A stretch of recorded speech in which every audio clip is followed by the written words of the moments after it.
დილა მშვიდობისა, დილას ტრადიციულად საქმიანად ვიწყებთ TV პირველზე, BMG-ს გუნდი, ბიზნეს მედია საქართველოს გუნდი, ქოქავს საქმიან დილას. მაშასე რაჭაში რთველისთვის სამზადისი სრულად იწყება, დასავლეთის ყურძნის მოსავალი ჯერ არც დაკრეფილა და წლევანდელი რთველის შედეგები, როგორც ამბობენ, უკვე შთამბეჭდავია. ლევან დავითაშვილის განცხადებით, საქართველოში წელს ყურძნის რეკორდული მოსავალი დაბინავდება.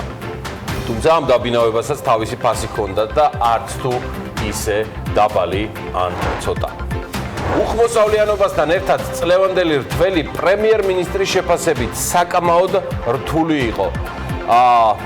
ისევ გიორგი გახარიას პოზიციიდან არის ეს ამბავი თქმული, როგორც გადაგორდა ეს რთველი, როგორ გადაგორდა ეს რთველი გამოჩნდება, ფაქტია ბაზარზე ყურძენი არ რჩება, მაგრამ სუბსიდირებაზე უარის თქმის შემდეგ მთავრობამ ამ შედეგისთვის სახელმწიფო საწარმოს დაავალდებულა მისცა ნებართვა ეგრეთ წოდებული დაწუნებული ყურძნის სრულად მიღებისა. აკურაკი გლეხების გასასტუმრებლად ბანკიდან სესხს იღებს. სესხის აღება დასჭირდა, რომელიც ჯერ არც დამტკიცებიათ.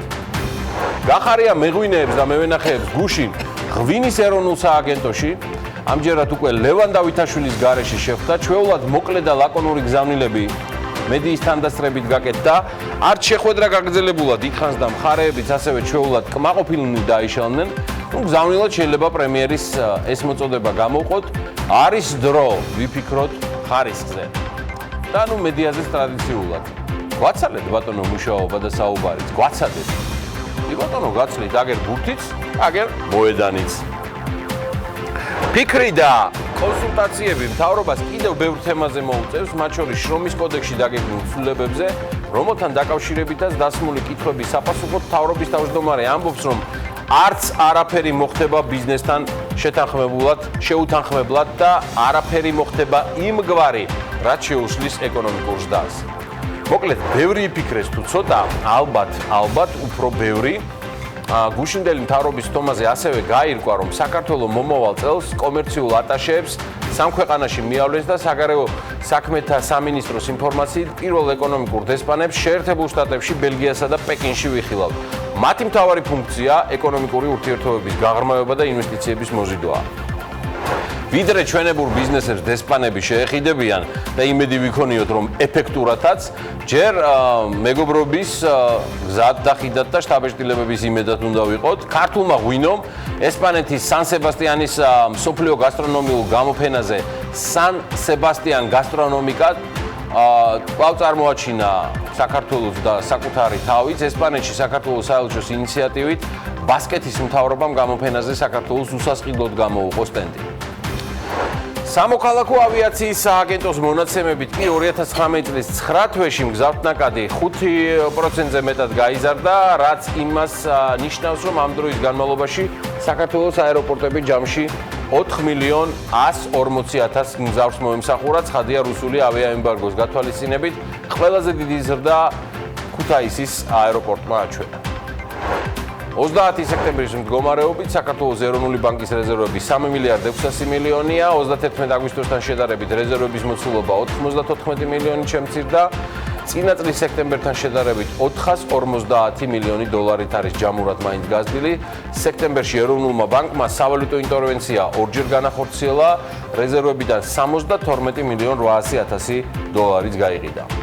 სოფლიოს უმსხვილესი ნავთობკომპანია საუდი არამკო შიდა ბირჟაზე აქციების 2%-ის განთავსებას გეგმავს. ბლუმბერგი კომპანიის აქციების პირველადი განთავსების შესახებ IPO-ზეა საუბარი ოქტომბერში განაცხადებს. მომავალში საერთაშორისო ბირჟაზეც არის დაგეგმილი გასვლა. სააგენტოს მონაცემებით 2%-იანი პაკეტის ღირებულება არც მეტი არც ნაკლები 40 მილიარდი დოლარია, რაც იმას ნიშნავს, რომ კომპანიის კაპიტალიზაცია ამ ლოგიკით 2 ტრილიონად შეფასდა.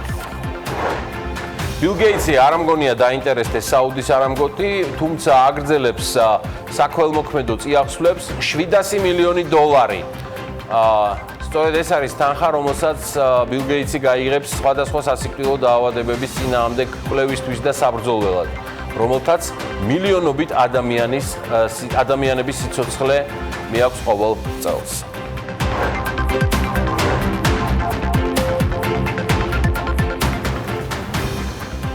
დილა მშვიდობისა, ყველას მოგესალმებით. ტრადიციულად მოგესალმებით ყველას ტელევიზიული სტუდიიდან, სადაც ბიზნეს მედია საქართველოს არის განთავსებული და ასევე ტრადიციულად წარმოგიდგენ საქმიან დილას ანა ლაპიაშვილი და თქვენი მონამორჩილი გიორგი ისაკაძე. გვაქვს პატივი დღესაც საინტერესო 3 საათი შემოგთავაზოთ საქმიანი ამბებისა, რომელიც იმედია უკვე ყველას გაგანწყობთ საქმიანად ამ პარასკევ დღეს. ყველას წარმატებულ ბარაქიან და მშვიდობიან დღეს გისურვებთ. რა თქმა უნდა, კარგ სამზადის სუქმებისათვის მით უმეტეს საინტერესო შაბათ-კვირა გველოდება ამ შემოდგომის ოქტომბრის თვეში. იმის გათვალისწინებით, რომ შეიძლება ითქვას, კახეთში განსაკუთრებული ეტაპი დგება, როცა რთველი მიწურულს უახლოვდება და უკვე საზეიმო ეტაპი იწყება ხოლმე. საზეიმო ეტაპი იწყება, მით უმეტეს საკმაოდ ესე რთულ გარემოში, სადაც ბევრი კონკურენცია გვიწევს. ამ კონკურენციას აუცილებლად ჩვენებურათაც დაუდგებით, იმიტომ რომ ჩვენ მედია ვართ, რომელიც კრიტიკულად არის განწყობილი ეკონომიკური პოლიტიკის სხვადასხვა ასპექტების მიმართ, მაგრამ ვართ ამ ქვეყნის ნაწილი და ვცდილობთ ჩვენ საქმიან საზოგადოებასთან, მათ შორის მხედრობის წარმომადგენლებთან ერთადაც გავწიოთ ჭაპანი ჩვენი ქვეყნის ეკონომიკისა საიმისოდ, რომ საუკეთესო შედეგები ვაჩვენოთ. შედეგები მძიმე გვაქვს, რეიტინგებში უკანსვლა არის და რაც თავარია ამ უკანსვლას გარდა იმისა, რომ ქვეყნის განვითარების ტემპი დგას და ასევე დგას ეკონომიკური პოლიტიკის მთავარი მამოძრავებელი მომენტები, რეალურად უნდა შევეხითოთ ახალი ენერგიით და აქტივობით, რომელზეც უბრალოდ დრო არ რჩება, რადგან მეზობლებიდან დაწყებული რეგიონის სხვა ქვეყნებით და მთელი მსოფლიოს მაგარი ამოქოქილი აქვს.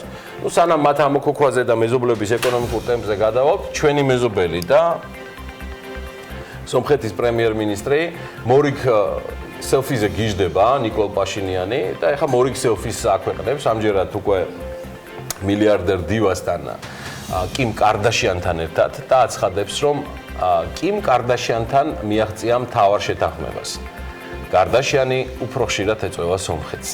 ესე მოკლედ და კონკრეტულად აგრძელებს პრემიერი სელფაობას. ეს ბოლო ფოტო არის გადაღებული უკვე სხვადასხვა ქვეყნების ლიდერებთან ერთად.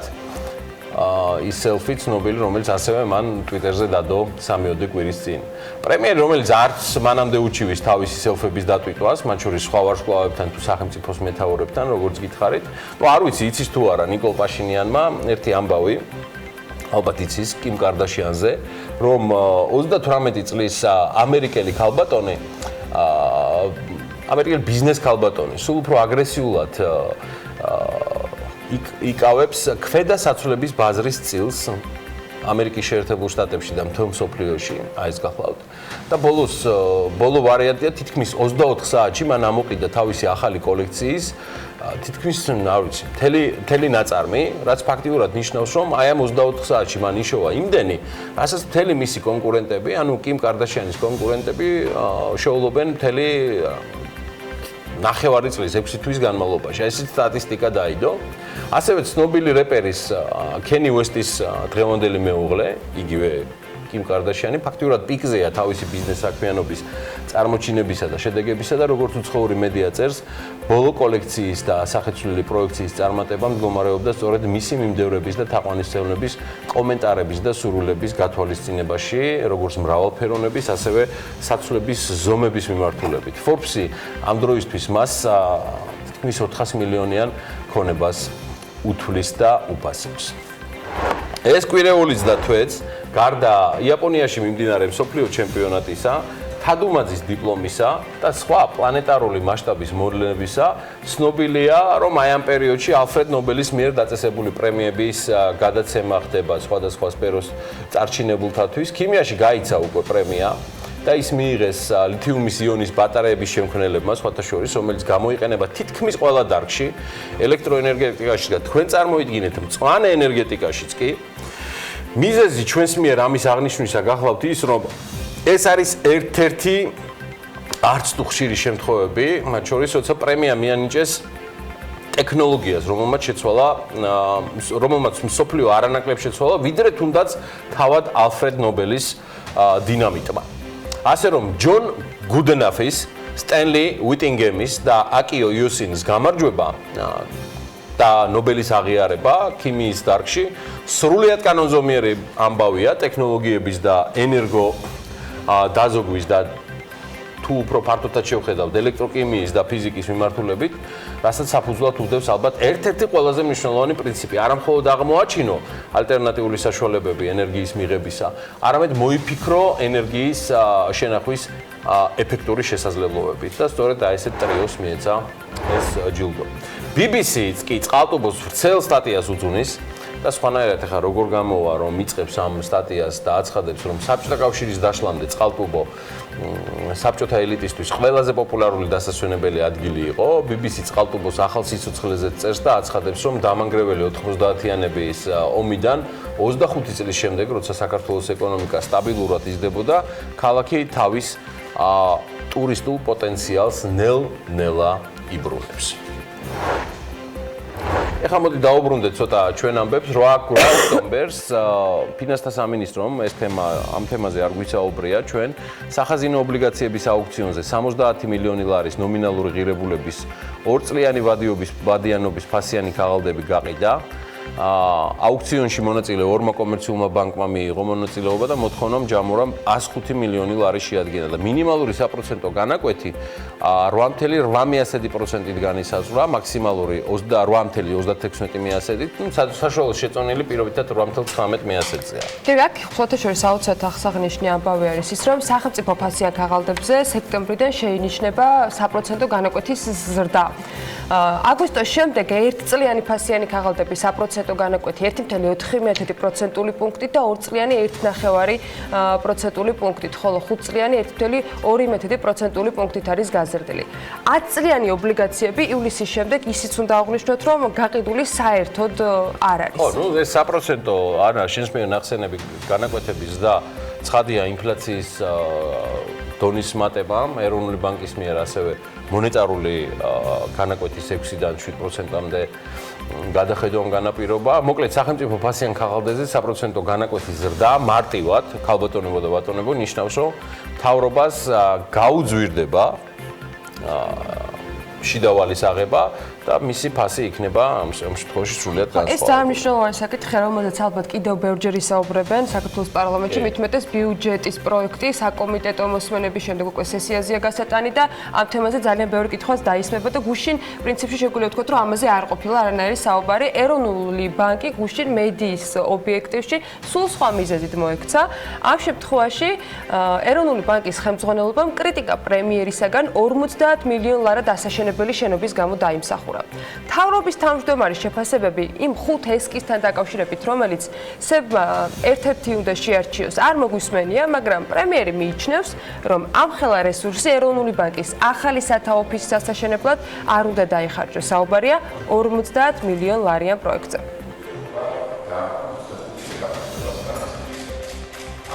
ეროვნული ბანკი არის დამოუკიდებელი ორგანო. ბიუჯეტიდან არც ერთი კაპიკი არ გადის. თუმცა, მიუხედავად ამისა, გეტყვით, რომ ამ ხელა რესურსი ორგანოს, თუნდაც ეროვნული ბანკი იყოს, მაკონტროლებელი ორგანოს, ვთქვათ, შენობის ასაშენებლად არ უნდა დაიხარჯოს. მე ვფიქრობ, რომ უფრო ეფექტურად არის შესაძლებელი ისეთი შენობის აშენება ამ ქალაქში, რომელიც ცოტა უფრო იაფი დაჯდება. დიახ, გიორგი ახარიამ სწორად აღნიშნა, რომ ეს ეროვნული ბანკის გადასაწყვეტია. ეს შეფასება თავისუფლად შეიძლება დარჩეს შეფასება და ის არ გაიზიარონ, რამდენადაც არ უნდა ეთანხმებოდეს ვინმე მას, ან არ ეთანხმებოდეს. გადაწყვეტილების მიღების უფლება ახალ შენობასთან დაკავშირებით, შეძენასთან თუ გასხვისებასთან დაკავშირებით კანონმდებლობით აქვს ეროვნულ ბანკს მინიჭებული ორგანული კანონის პირველი მუხლი განსაზღვრავს ამას და სებ შეუძლია, რომ სრულად დამოუკიდებლად მიიღოს მსგავსი გადაწყვეტილება. აი რა წერია პირველი მუხლის ბოლო ნაწილში. მას, ანუ ეროვნულ ბანკს აქვს უფლება, რომ დამოუკიდებლად დადოს ხელშეკრულებები, დამოუკიდებლად შეიძინოს უძრავი და მოძრავი ქონება და ფლობდეს და განკარგავდეს მას. გამოვიდეს მოსარჩელე და მოპასუხე დამოუკიდებლად შეასრულოს მისთვის დაკისრებული ფუნქცია და მოვალეობები. კობა გვენეტაზე ამ შენიშვნას და მოსაზრებას უკვე პრემიერ-მინისტრისგან, გიორგი გახარიასგან მოსმენილს გაიზიარებს თუ არა ამას ცხადია დრო გამოუჩენს. მაგრამ მან ერთხელ დააბრუნა უკვე მედიასთან ამ თემაზე პასუხი. ეროვნულ ბანკს ცხადია შეუძლია თავისი მანდატის პარაგრაფში დამოუკიდებლად მიიღოს გადაწყვეტილება.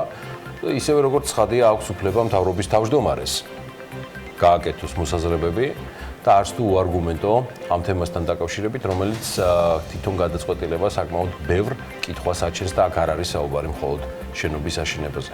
მაგრამ მოდით მაინც გავიხსენოთ 4 სექტემბერს გაკეთებული მისი, ანუ ეროვნული ბანკის პრეზიდენტის კომენტარი ამ თემაზე. ბოლო 3 წლის განმავლობაში პარლამენტმა რამდენიმე საკანონმდებლო აქტი მიიღო, რომლითაც მნიშვნელოვნად გაიზარდა ეროვნული ბანკის ფუნქცია მოვალეობები. თუნდაც რამდენიმე რო დავასახელოთ, ხო? ვარეგულირებთ არასაბანკო სფეროს, რომელიც ადრე არ იყო დარეგულირებული. საკრედიტო ბიურო, რომელიც ადრე არ იყო დარეგულირებული და არ ექვემდებარებოდა რეგულაციას, სესხისგამცემი სუბიექტები. ძალიან ბევრი დამატებითი საკითხი და ფუნქცია დაემატა ეროვნულ ბანკს. გარდა ამისა, არ დაგვავიწყდეს, რომ სისტემა იზრდება, სისტემა ვითარდება, გამოწვევები უფრო და უფრო მეტი ხდება. ეს არის კიბერშეტევა მაგალითად, ეს არის ფინტეკი, ამ შემთხვევაში ფინტეკი არ არის გამოწვევა, და თქვა უბრალოდ ეს არის განვითარების ერთ-ერთი მექანიზმი და მიმართულება, გადახდები, მათი საიმედოობა, ფინანსური განათლება, რომელშიც ძალიან გააქტიურებული ვართ, მომხმარებელთა უფლებების დაცვა. ხო, ამაზე არაერთხელ ქონია შეხვედრების პრეზენტაციებიც. ამიტომ ამან საქმის დღის წესრიგში დააყენა ის, რომ ეროვნულ ბანკს ჭირდება უფრო მეტი რესურსი და ეროვნულ ბანკს ჭირდება უფრო მეტი ფართობი იმისათვის, რომ მან შეძლოს აი ამ მნიშვნელოვნად გაზრდილი ფუნქციების შესრულება. აქედან გამომდინარე, ეს იყო აბსოლუტურად ბუნებრივი, არსებული საოფისე ფართები ვერ პასუხობს ვერც მიმდინარე და ვერც სამომავლო მოთხოვნებს. ამავე კომენტარში, უბრალოდ ამავე კომენტარისას კობა გონეტაძემ თქვა, რომ ის შენობა, რომელიც აქვს ეროვნულ ბანკს, არის ეროვნული ბანკის საკუთრება და გარკვეული ფორმით მისი რეალიზაცია მოხდება და აქედან მიღებული შემოსავლები მოხმარდება იმ პროექტს, რომელსაც ეროვნული ბანკი ახალი სათავო ოფისით ამ შემთხვევაში წარმოგვიდგენს. პროექტის განხორციელებისთვის საჭირო დროთ გონეტაძე 60 წელს ასახელებს, მაშინ თქვა, რომ მისი აზრით ეს ისეთივე გამართლებული ინვესტიცია, როგორც რამდენიმე წლის წინ ახალი საკასო ცენტრის მშენებლობა გახდა. ხო, როგორც ჩანს, არგუმენტები, რომელიც მას აქვს პრემიერისათვის, მაინც არასაკმარისია და ახლა პროცესის გამჭვირვალობასთან დაკავშირებულ პირობას უნდა მივყვეთ ერთად და ისიც საინტერესოა მთავრობის ხელმძღვანელების შეუთანხმებელი პოზიციების გათვალისწინებით და მიუხედავად პროექტი რა ფორმით განხორციელდება და იქნება თუ არა მსჯელობა, მაგალითად უფრო ეკონომიურად მიუდგეს ეროვნული ბანკი ამ თემას და თუნდაც გონდეს შენობა, მაგრამ შედარებით ნაკლები დანახავთ. ხო, მე ხომ მგონია, რომ გაცილებით მეტი თემებია.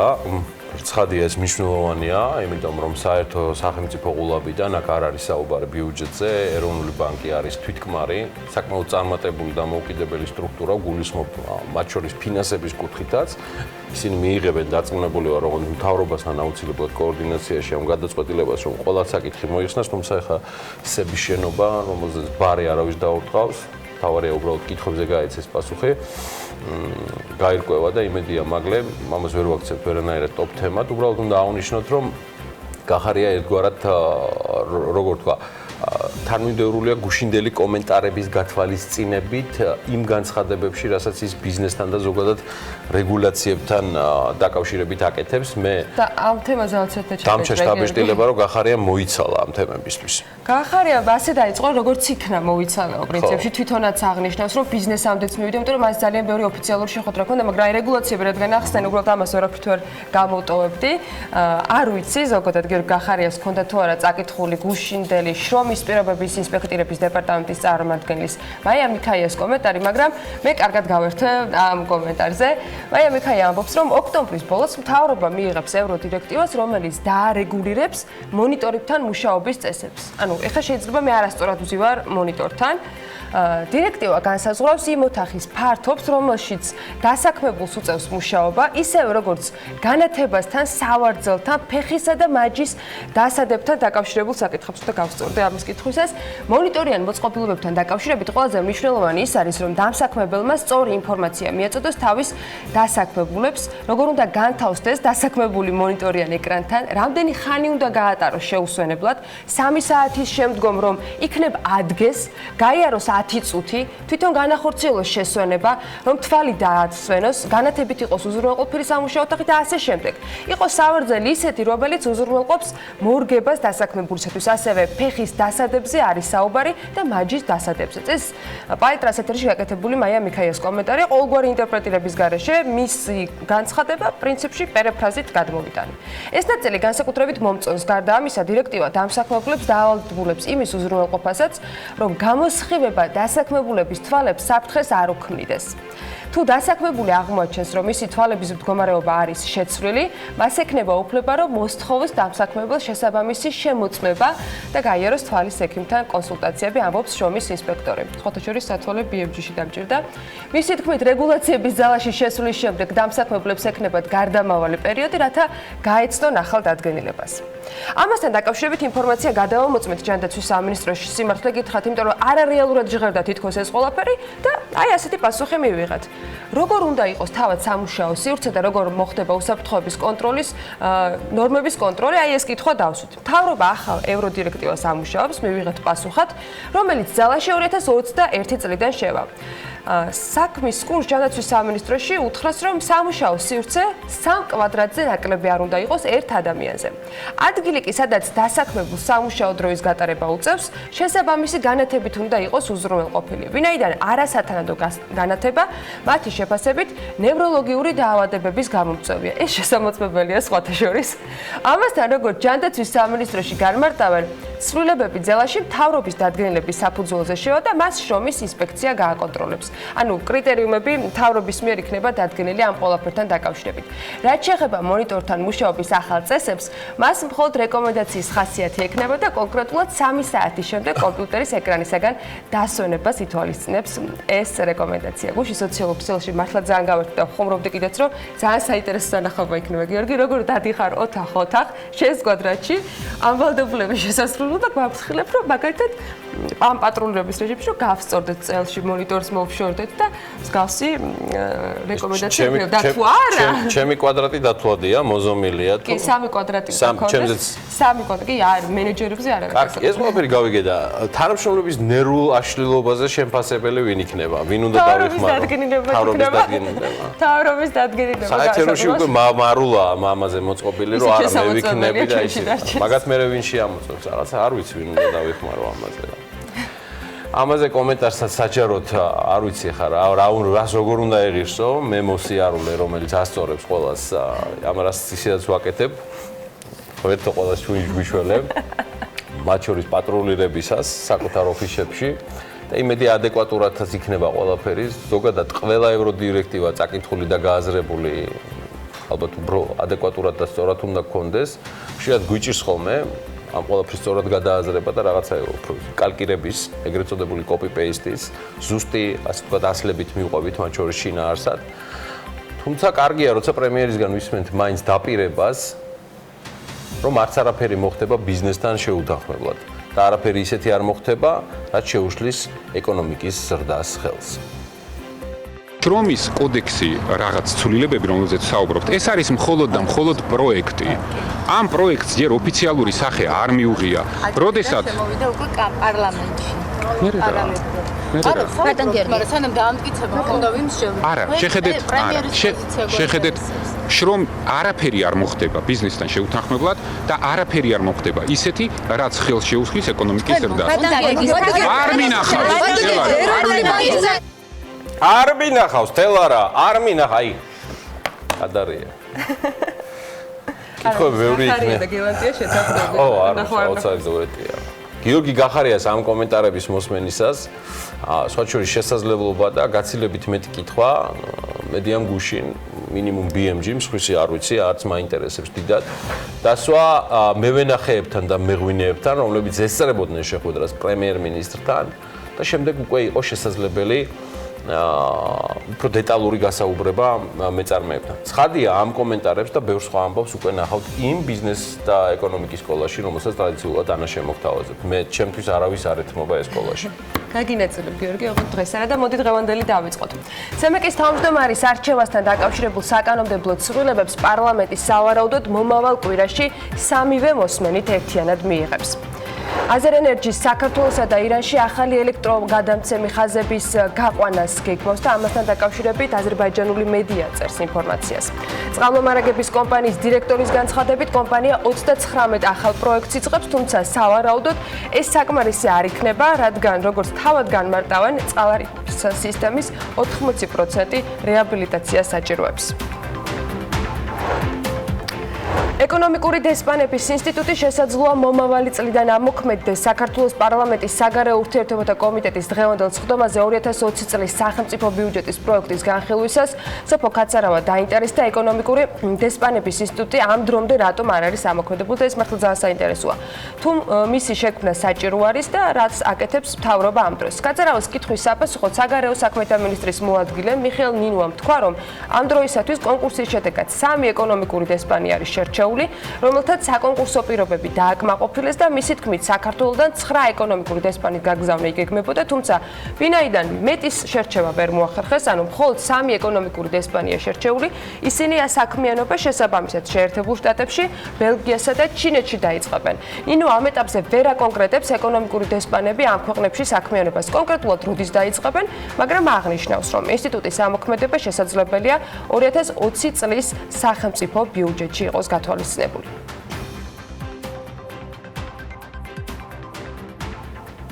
ლარის გაუფასურების გამო სხვათაშორის საქართველოს საგარეო საქმეთა სამინისტროს ზარალი ამ წელს იყო დაახლოებით 6.9 მილიონი ლარი. როგორც საგარეო საქმეთა მინისტრის მოადგილემ განმარტა, ამის მიზეზი არის ის, რომ საგარეო უწყების ხარჯების 85% მოდის სწორედ გარე დაფინანსებაზე, რაც ევროსა და დოლარის ზონას მოიცავს. დღეისთვის კურსთაშორისმა სხვაობამ 4.5 მილიონ ლარს გადააჭარბა, აღნიშნავს ნინუა და ამბობს, რომ სავარაუდოდ დავხურავთ წელს ისე, რომ კურსთაშორისი სხვაობით მიღებული ზარალი იქნება 6-დან 6.5 მილიონამდე. ეს კი დამოკიდებული იქნება იმაზე, თუ მომდევნო 3 თვის განმავლობაში რა კურსი დაფიქსირდება ეროვნული ვალუტის სხვა ვალუტებთან მიმართებით. ნინუას თქმით, ვალუტის კურსია უწყების 2020 წლის ბიუჯეტის ზრდის ერთ-ერთი მიზეზით, რომელიც ჯამში 136.5 მილიონ ლარად არის განსაზღვრული და სწორედ ამდენს მიიღებს საგარეო საქმეთა სამინისტრო, საიდანაც განსაზღვრული 159 მილიონი იქნება სწორედ საგარეო ხარჯებზე.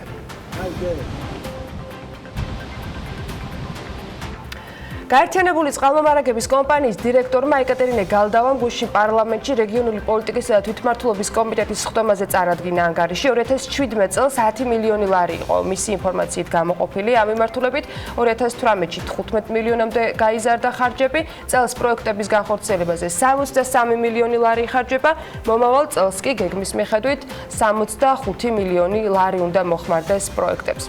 2020 წელს წყლისა და წყალვარინების ინფრასტრუქტურულ პროექტებს 256 მილიონი ლარი მოხმარდება ჯამურად. ამასთან დეპუტატების წინაშე ეკატერინე გალდავამ საომავლო გეგმებზე საუბრისას თქვა, რომ კომპანია გეგმავს ფინანსური ანგარიშგების მოწესრიგებას და ERP სისტემის დანერგვას, სააღრიცხვო პოლიტიკის შემუშავებას, მათ შორის ხარჯების კაპიტალიზაციას და კონტროლის მექანიზმის შემუშავებას, იმასთან დაკავშირებით, რომ მომავალში კითხვებზე პასუხი ხარჯების სწორად მიმართვასთან დაკავშირებით უკვე დოკუმენტურად იყოს განსაზღვრული.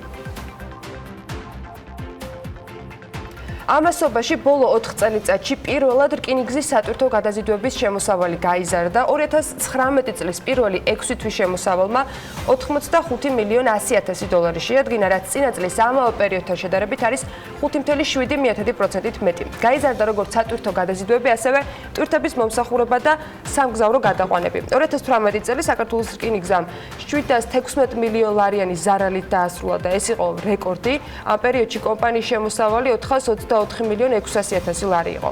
სხვათა შორის ამ თემაზეც ვითხოვეთ საქართველოს რკინიგზისაგან კომენტარი, მიუხედავად იმისა, რომ თემა საკმაოდ პოზიტიური უნდა ყოფილიყო მათთვის, მათ ამჯერადაც უარი თქვეს, რომ მედიასთან კომენტარი გაეკეთებინათ. კომპანია Pioneer Cometi საქართველოში ცემენტის წარმოების პროექტს იწყებს. ის ფლობს კირქვის საბადოების დამუშავების ლიცენზიას საქართველოში, რაც ამ პროექტისათვის საჭირო ნედლი მასალის მიწოდებას უზრუნველყოფს. კომპანიის განცხადების თანახმად საქართველოს Pioneer Cometi აძლევს შესაძლებლობას ახლო აღმოსავლეთის ბაზრიდან გადაინაცვლოს ახალ ბაზარზე, რომელიც მზარდი ინფრასტრუქტურით ხასიათდება და განიცდის კლინკერისა და მაღალი ხარისხის ცემენტის დეფიციტს. ქარხანა თბილისის ახლოს და კირქვის საბადოების მიმდებარედ აშენდება. პროექტის ნუსხებისა და წილების შეთანხმებები ამჟამად მათივე განცხადების მიხედვით დასრულებულია და ქარხნის მშენებლობის დაწყება 2019 წლის მეოთხე კვარტლიდან იგეგმება. პროექტის ღირებულება კი 200 მილიონი ამერიკული დოლარის ოდენობით არის შეფასებული.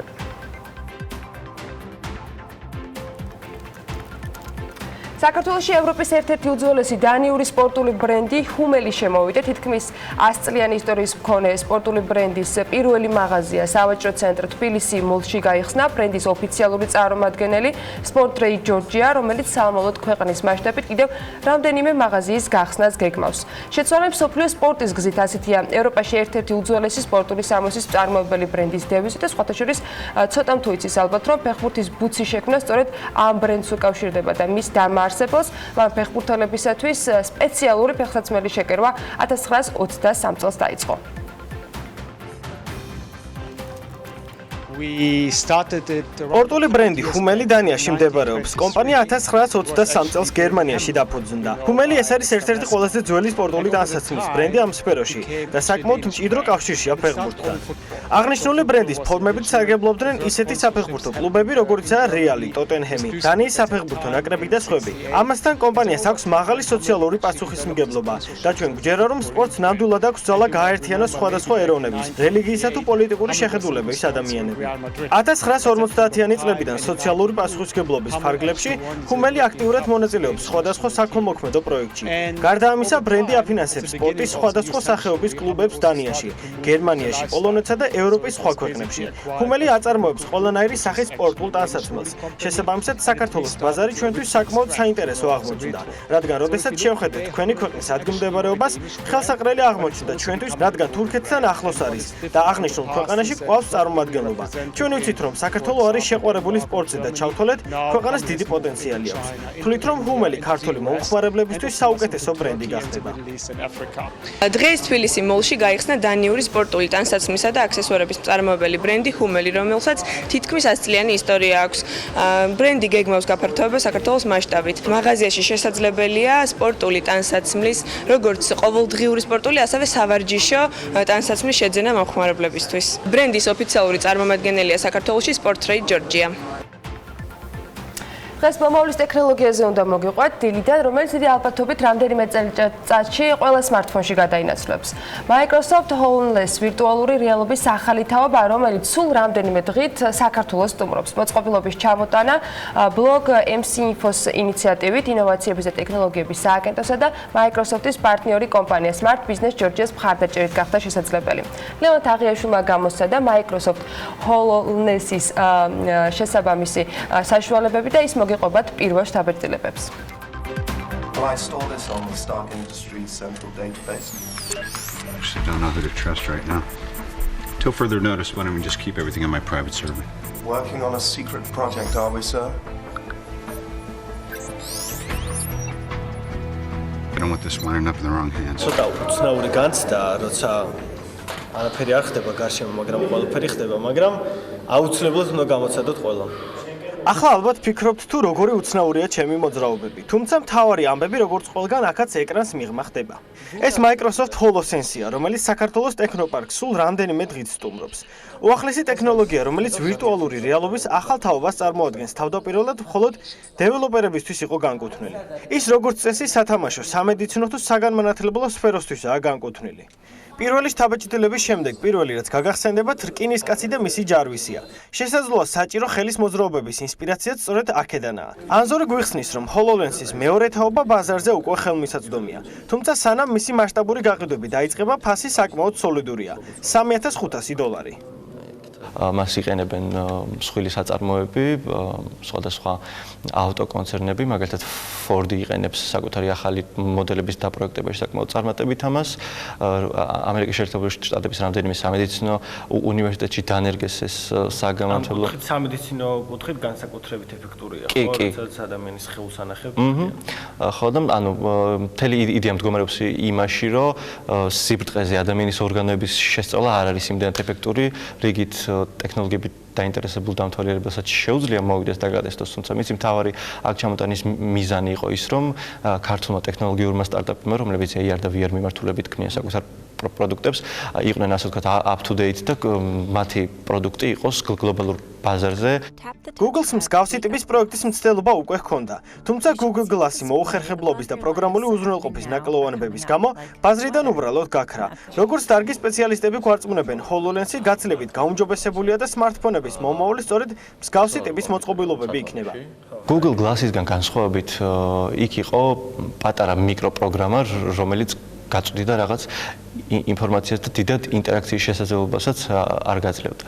ამ შემთხვევაში ჩვენ გვაქვს საქმე სრულფასოვან კომპიუტერთან, თავისი ოპერაციული სისტემით და სრული პროგრამული მხარდაჭერით 5 და 10 წელიწადში არ არის გამორიცხული და მიზანის ეს არის, რომ ესეთი ტიპის მოწყობილობებმა დაიმკვიდრონ ადგილი უკვე სახლებში ადამიანებთან რიგით მოხარებლებში, რომლებსაც მოსწონთ ინოვაციები, ცხოვრების გამარტივება, იმიტომ რომ ნამდვილად წინ გადადგმული ნაბიჯია, როცა შენ აღარ ხარ შეზღუდული მხოლოდ ერთი ეკრანით, მაუსით და კლავიატურით რაღაცაზე მიჯაჭვული არ ხარ, არამედ შეგიძლია ნებისმიერ დროსა და ნებისმიერ ადგილას თან გაიყოლო შენი ბრაუზერი, გააგრძელო მუშაობა ოფისში. ქართული სტარტაპები ახალი ტექნოლოგიების ასასთვისებლად უკვე მზად არიან. ერთ-ერთი მათგანი ჩვენთვის კარგად ნაცნობი არეალია, რომლის განახლებული აპლიკაციაც HoloLens-ზე რამდენიმე დღეში დასრულდება. ჩვენ უკვე დავიწყეთ ამაზე მუშაობა, რამოდენიმე დღეში უკვე პირველ სატესტო ვერსიას გამოვუშვებთ.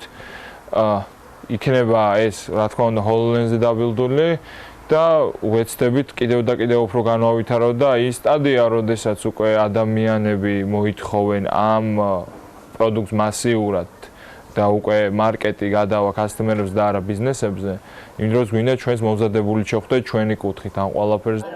ფაქტია, სანამ მთელი საქართველო დიპლომებზე, ტაქსებზე და რეგულაციებზე მსჯელობს, მსოფლიო წინ მიდის. თან ისე, რომ შესაძლოა მალე ტექნოპარკში აღმოჩენილ ციყვზე გულწრფელად იკითხოთ, ეს რეალურია თუ ვირტუალური. ახლა უკვე ნამდვილ პროგრესს უნდა გავესწროთ გარემოს ეროვნული სააგენტო გვასწვეს ჩეულად ინფორმაციას და მათი ინფორმაციით ამბითი განპირობებული იქნება შავი ზღვის ჩრდილო-დასავლეთიდან მოქმედი ცივი და შედარებით ნოტიო ჰაერის მასების და სამხრეთიდან მოქმედი ცხელი ჰაერის მასების ურთიერთქმედებით. ასე ამინდი გულდება მთელი საქართველოს მასშტაბით, მოდი გადავხედოთ კონკრეტულად რა ტემპერატურა იქნება ქალაქების მიხედვით და რამდენიმე წუთში სარეკლამო პაუზის შემდეგ გიბრუნდებით.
გასული საუკუნის 70-იანებში მის დასაწყისში ჩრდილოეთ და სამხრეთ კორეის დელეგაციების პირველი პირდაპირ დიალოგის შემდეგ სამხრეთ კორეის ერთ-ერთი მაღალჩინოსანი ჩრდილოეთ კორეის ოფიციალურ პირებთან ერთად სასაზღვრო პუნქტიდან მანქანით სეულისკენ გაემგზავრა. სეულში შესვლისას ჩრდილო კორეელები გაოგნებული ათვალიერებდნენ ომის შემდეგ აღდგენილ ქალაქს. ნანგრევებად ქცეული დაბომბილი და განადგურებული შენობების ნაცვლად დახვდათ ახალი ქალაქი, მაღალი შენობებით, ავტომანქანებით, სავსე ქუჩები და ავტომაგისტრალები, რა გზა გაიარა არ შემდგარი სახელმწიფოდან ყველაზე განვითარებულ სახელმწიფომდე და ზოგადად ას გვასწავლის აზიური ვებქვებისგან ერთ-ერთი სამხრეთ კორეის გამოცდილება. Forbes Women-ში საქართველოს ეკონომიკის ყოფილი მინისტრის ვერაკობელია სტატიაზე დაყრდნობით მარიამ ადამიანს და თათია ჩაფიჩაძემ იშრომეს და ეხლა შედარებით უფრო ცლად ჩაშლიან და გაგვიზიარებენ გამოცდილებას, რომელიც ესოდენ გჭირდება ყოველთვის და ყველგან. ამისათვის არსებობს საქმიანი დილა და დილა მშვიდობისა თქვენ. დილა მშვიდობისა, გიორგი, ჩრდილო კორეელების გაოცება არ არის გასაკვირი. გასაკვირი ის უფრო არის, როგორ დადგა ფეხზე ქვეყანა, რომელიც კორეის ომის შემდეგ არ შემდგარ სახელმწიფოთა სიაში იყო. მთლიანი შიდა პროდუქტი ერთ სულ მოსახლეზე 1960-იანი წლების დასაწყისში $100 შეადგენდა, რაც ჰაიტიზე, ეთიოპიასა და იემენზე დაბალი იყო. სამხრეთი კორეა ერთ-ერთი უღარიბესი ქვეყანა იყო დამოუკიდებლობის პირველმა წლებმა სამხრეთ კორეას ეკონომიკური განვითარება ვერ მოუტანა და ქვეყანა ძირითადად ამერიკის შეერთებული შტატების დახმარების ხარჯზე არსებობდა. 1960 წელს ვერც მსოფლიო ბანკი, ვერც საერთაშორისო მკვლევრები და ანალიტიკოსები სამხრეთ კორეის განვითარების პერსპექტივებს ვერ ხედავდნენ. ამ ყველაფერთან ერთად ქვეყანაში კორუფციის დონე იზრდებოდა, სავალუტო ბაზარი კი მოუწესრიგებელი და ქაოტური იყო. დღეს კი სამხრეთ კორეის მთლიანი შიდა პროდუქტი ერთ სულ მოსახლეზე $40,000-ზე მეტია, უსწრებს ახალ ზელანდიას და ევროკავშირის ბევრ ქვეყანას და იაპონიის შემდეგ აზიაში მეორე ადგილზეა ადამიანის განვითარების ინდექსით. საინტერესოა, როგორ აღმოჩნდა აღმოსავლეთ აზიის სტანდარტით პატარა, გაღატაკებული და ამავე დროს კორუმპირებული ქვეყანა, რომელსაც ბუნებრივი რესურსებიც კი არ გააჩნდა ასე სწრაფად აზიის ვებხვების რიგებში. რეალურად თათია მას შემდეგ, რაც კორეის ხელისუფლებამ 1950-იანი წლების იმპორტის ჩანაცვლების პოლიტიკაზე უარი თქვა და პრიორიტეტად გარე ბაზრების დაპყრობა დაასახელა, სწორედ მაშინ დაიწყო აღმავლობაც. მთავრობის გეგმის მიხედვით იმპორტის ჩანაცვლება შეიცვალა ექსპორტის წახალისებით. მთავრობა კომპანიებს საგადასახადო შეღავათებს თავაზობდა, მაგრამ ექსპორტისთვის ქვეყანას საექსპორტო პროდუქტები უბრალოდ უნდა ეწარმოებინა. ამ პერიოდის კორეა კი არაფერს აწარმოებდა. სწორედ ამ დროს გაჩნდა იდეა, რომ ექსპორტზე ნატურალური თმა გაიყიდათ. უფრო სწორედ ნატურალური თმისგან დამზადებული პარიკები. ქალებმა თავიანთი გრძელი თმის გაყიდვა დაიწყეს, რომელთაგანაც სეულში მდებარე ქარხანაში პარიკებს ამზადებდნენ. კორეამ პარიკების ექსპორტი 1964 წელს დაიწყო და 1970 წლისთვის უკვე მთლიანი ექსპორტის 9.3% შეადგინა. პარიკების სწრაფად გახდა სიდიდით მესამე საექსპორტო პროდუქტი ტანსაცმლისა და სამშენებლო მასალების შემდეგ. დღეს კი სეულის იმუბანში, სადაც წლების განმავლობაში პარიკების ქარხანა მდებარეობდა, ციფრული კომპლექსი განთავსდა, სადაც კომპიუტერულ და მობილურ ნახევარგამტარებსა და ტრანზისტორებს აწარმოებენ. ასე შექმნა ქვეყანამ საექსპორტო პროდუქტი. სამხრეთ კორეაში განსაკუთრებულ ყურადღებას უთმობენ ასევე განათლებას და უკანასკნელ წლებში ამ მიმართულებით უდიდესი პროგრესიც განიცადეს, რაც სახელმწიფოს მიერ დაფინანსების გაზრდის წყალობით მოხდა. ინვესტიცია განათლებაში უწყვეტია კორეელებმა მიუხედავად მუდმივი გამოწვევებისა ჩინეთთან, იაპონიასთან, რუსეთთან მოახერხეს არამედ გადარჩენა, არამედ რამდენიმე ათეულ წელში ერთ-ერთ ყველაზე განვითარებულ ქვეყანად გადაქცევა. თუმცა კორეელების წარმატების საიდუმლო არა რომელიმე ლიდერი, არამედ კორეელი ხალხის ერთობა არის. ამასთან დაკავშირებით ერთი საინტერესო ისტორიაც უნდა გაუზიაროთ ჩვენს მაყურებელს. 1997 წლის აზიის ფინანსური კრიზისის შემდეგ კორეის ფინანსურმა ინსტიტუტებმა ვერ შეძლეს საგარეო ვალის გადახდა უცხოელმა ინვესტორებმა ქვეყნიდან $18 მილიარდი გაიტანეს და ასობით ათასი კორეელი უმუშევარი დარჩა. კორეის მთავრობამ საერთაშორისო სავალუტო ფონდისგან სესხი მოითხოვა და $58 მილიარდი ოდენობის ფინანსური დახმარება მიიღო. კორეელებმა, რომლებიც ყოველდღიური ხარჯების გადასახდელად იბრძოდნენ, აქტიურად ჩაერთვნენ ოქროს შეგროვების პროგრამაში, რათა სახელმწიფოს სესხის დაფარვაში დახმარებოდნენ. კომპანიებმა ოქროს შემოწირულობების შეგროვება დაიწყეს თითოეულ ოჯახში საშუალოდ 85 გრამს წირავდნენ და წლის ბოლოს $2.7 მილიარდი ღირებულების ოქროს შეგროვდა. 2001 წლის აგვისტოში 3 წლით ადრე მათ $19.5 მილიარდი ოდენობით სესხის დაფარვა შეძლეს. ასეთია გზა არ შემდგარი სახელმწიფოდან ყველაზე განვითარებულ სახელმწიფომდე.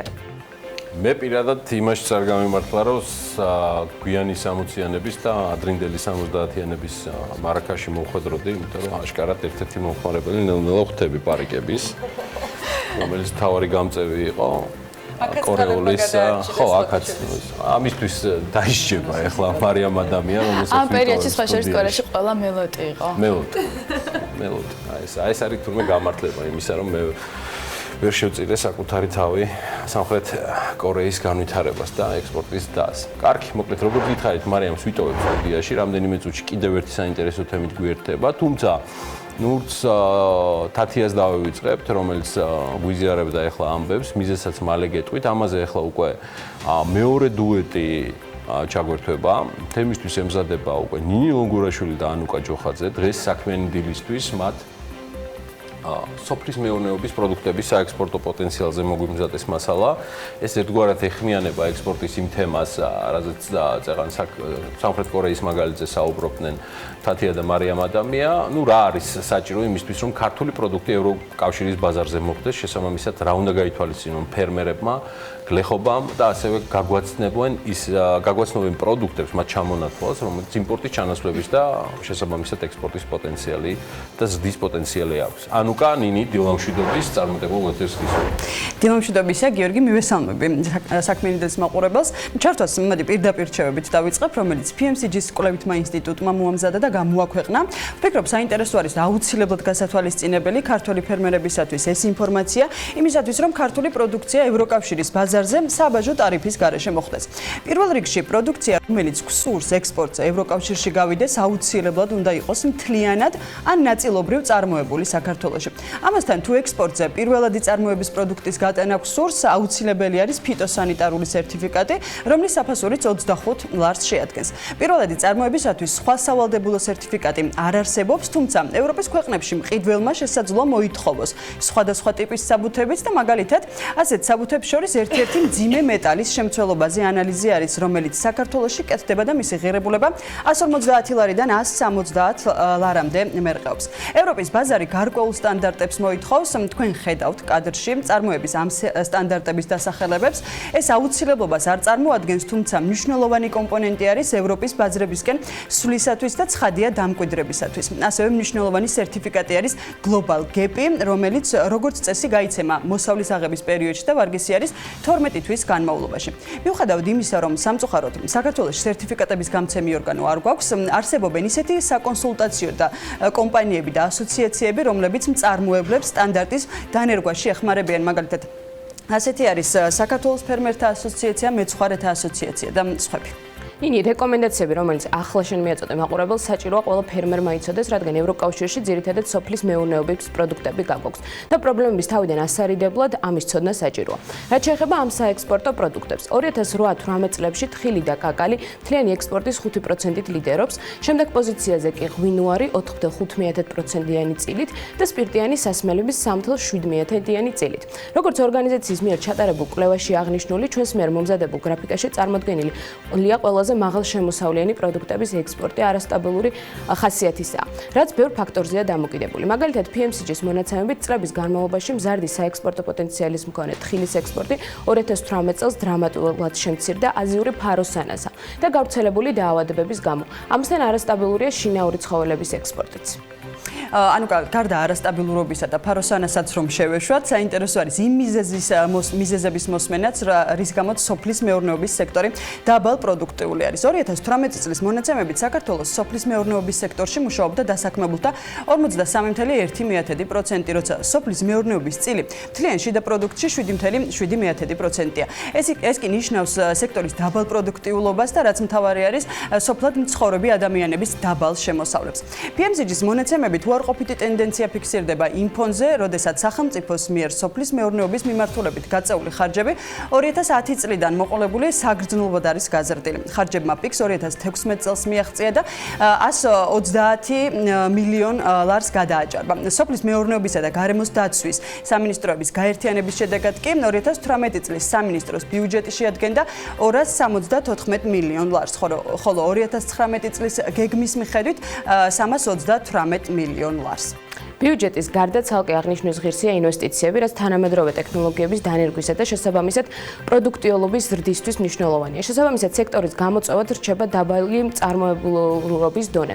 კულტურების მიხედვით პროდუქტიულობა საქართველოში საგრძნობლად ჩამორჩება არათუ მოწინავე ქვეყნების, არამედ მსოფლიოს საშუალო პროდუქტიულობასაც. და ანუკა, როცა დაბალ მწარმოებლობას ვეხებით, უნდა ვთქვათ, რომ ამის ერთ-ერთი გამომწვევი მიზეზი მიწების ფრაგმენტაცია არის, როგორც კვლევები აჩვენებს, ფერმის ზომა პირდაპირ კავშირში არის შემოსავლებთან და პროდუქტიულობასთანაც. შესაბამისად, პროდუქტიულობის ამაღლება ძნელად წარმოსადგენია საქართველოში მიწების არსებული განაწილების პირობებში.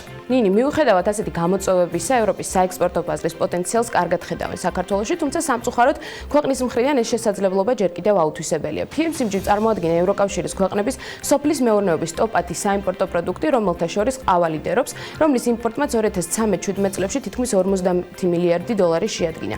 ყავისგან და პალმიზეთისგან განსხვავებით, რომელთა წარმოებაც საქართველოში არ ხდება, ქართველი ფერმერებისთვის შეიძლება საინტერესო იყოს თითქმის ყველა დანარჩენი პროდუქტი, რომელიც გრაფიკაზეა ჩამოთვლილი. მაგალითად, სოიო, რომლის იმპორტმაც ევროკავშირის ქვეყნებში 5 წლის განმავლობაში თითქმის 32 მილიარდი დოლარი შეადგინა. ასევე საყურადღებოა სიმინდისა და თამბაქოს ნედლეულის მაღალი საექსპორტო პოტენციალი ევროკავშირში. დამატებით ხილისა და ბოსტნეულის წვენების ექსპორტზე ორიენტირება ქვეყანაში პირველადი სოფლის მეურნეობის პროდუქტების გადამუშავებისა და დამატებული ღირებულების შექმნის შესაძლებლობაა. საქართველოს გეზი ევროპისკენ აქვს და ევროკავშირიც ცდილობს თავის მხრივ შემხვედრი ნაბიჯებით უპასუხოს ჩვენს სწრაფვას. ერთ-ერთი ასეთი ნაბიჯი არის ღრმა და ყოვლის მომცველი თავისუფალი ვაჭრობის შესახებ შეთანხმების გაფორმება, რითაც საქართველოს მიიღო გარკვეული უპირატესობები სხვა იმპორტიორებთან შედარებით. შედეგად ევროკავშირის მიმართულებით დინამიკა დადებითი არის, თუმცა პროცესები ნელა ვითარდება. ნინი, ამ დროს არსებობს პროდუქტები, რომლითაც შეგვიძლია ექსპორტის გაზრდა, ანუ ამის პოტენციალი არსებობს. საქართველოს რეალობაში ჟოლო, მაყვალი და ბროკოლი შედარებით ახალი პროდუქტებია. შესაბამისად, მათი მოვლა-მოყვანის მიმართულებით გამოცდილება არ არსებობს. კვლევების შედეგად გამოვლინდა, რომ ევროკავშირში ბროკოლის და სტაფილოს საექსპორტო პოტენციალი დაბალია. ქართული ბროკოლი მცირე რაოდენობით გადის მეზობელ ქვეყნებში, აზერბაიჯანსა და სომხეთში. თუმცა მწარმოებლურობისა და ხარისხის ზრდის კვალდაკვალ ამ პროდუქტებს შეუძლიათ იმპორტის ჩანაცვლება ქართულ ბაზარზე. რაც შეეხება ჟოლოს, მაყვლის, მანდარინის, დაფნისა და პომინდურის საექსპორტო პოტენციალს შედარებით მაღალია. მაგალითისთვის, მხოლოდ პამიდორი რომ ავიღოთ, საქართველოს ყველა რეგიონში მოჰყავთ, ამასთან აღსანიშნავია, რომ ქვეყანაში ბოსტნეულის კულტურებიდან ის ყველაზე დიდი რაოდენობით იწარმოება. კვლევის მიხედვით, საქართველოს ერთ-ერთ უპირატესობას პომიდურის გემოვნური თვისებები და ასევე კლიმატი წარმოადგენს, რომელიც ხელსაყრელია არასეზონური წარმოებისთვისაც. კვლევამ კი აჩვენა, რომ პომიდორს აქვს საკმაოდ კარგი პოტენციალი მოხვდეს ევროკავშირის ბაზარზე. ეს ჩამონათვალია რეალობა, რომელსაც ძალიან ბევრი რამის გაკეთება ჭირდება და გასაკეთებელი ძალიან ბევრი გვაქვს. მადლობა ნინის დანუკას მიმოხილვისათვის. უზომოდ ბევრი გვაქვს იმისთვის გასაკეთებელი, რომ მათ შორის განვითარებულ მსოფლიოს უბრალოდ კი არ ჩამოვრჩეთ და რაღაც შევთავაზოთ. უბრალოდ უზარმაზარი უფსკრული არ გაჩნდეს ჩვენ შორის. მარიამ ადამიანს, რომელიც სტუდიიდან არ გაუშვით, დღევანდელი საქმიანი დილის ეთერისათვის კიდევ ერთი თემა მოგვიზდა და ამას სადასტურებს. ადგილობრივადაც არ გვაკლია ამ ხრივ სირთულეები, თუმცა იგივე სოციალური ყოფითი თუ სხვა უბრალოდ თვითგადარჩენისათვის აუცილებელი საკითხების მოგვარებაზე ორიენტირებულებს გვავიწყდება და აღარც გვახსოვს ხოლმე, ან უბრალოდ არც ვიცით ის პრობლემები, რომელიც თანამედროვე სამყარომ ჩვენს გარშემო გააჩინა. მარიამ ახმაური ისევე აბინძურებს გარემოს, როგორც მაგალითად გამონაბოლქვი, ქიმიური აირები, მტვრის ნაწილაკები და ასე შემდეგ, რომელზეც საკმაოდ აქტიურად საუბრობთ ბოლო წლებია. თავად მარიამი მოგუყვება, თუმცა სანამ მარიამი ამაზე ისაუბრებს, მინდა გითხრათ, რომ სიახლეა მთელი მსოფლიოსათვის, მაგალითად Google Maps-ში დანერგა ახალი ფუნქცია, რომელიც მომხმარებელს საშუალებას აძლევს იხილოს რა დონეზეა ქალაქში ემისიების მაჩვენებელი. ახალი ფუნქცია ამ ეტაპზე მხოლოდ ამერიკასა და ევროპის რამდენიმე ქალაქშია ხელმისაწვდომი და ის საჯარო ინფორმაციას ეყრდნობა, რომელიც ქალაქებს ოფიციალურად აქვთ გავრცელებული. აპლიკაციის ფუნქცია კი მომხმარებელს აწვდის ინფორმაციას 4 კატეგორიაზე ემისიების. ეს არის სამშენებლო სატრანსპორტო ემისიები, ძირითადი ემისიები და მზის პოტენციალი. ამასთან მომხმარებელს უჩვენებს თუ რამდენად შეიძლება შეიცვალოს მათ ქალაქებში ემისიების დონე, მეტი ველობილიკისა და მზის პანელის მოწყობის შემთხვევაში. ამ ეტაპზე ამერიკის ქალაქების გარდა ფუნქცია დიდი ბრიტანეთის რამდენიმე ქალაქზე მუშაობს, მათ შორის ბირმინგემში, მანჩესტერი, ვულვერჰემპტონი და კოვენტრი.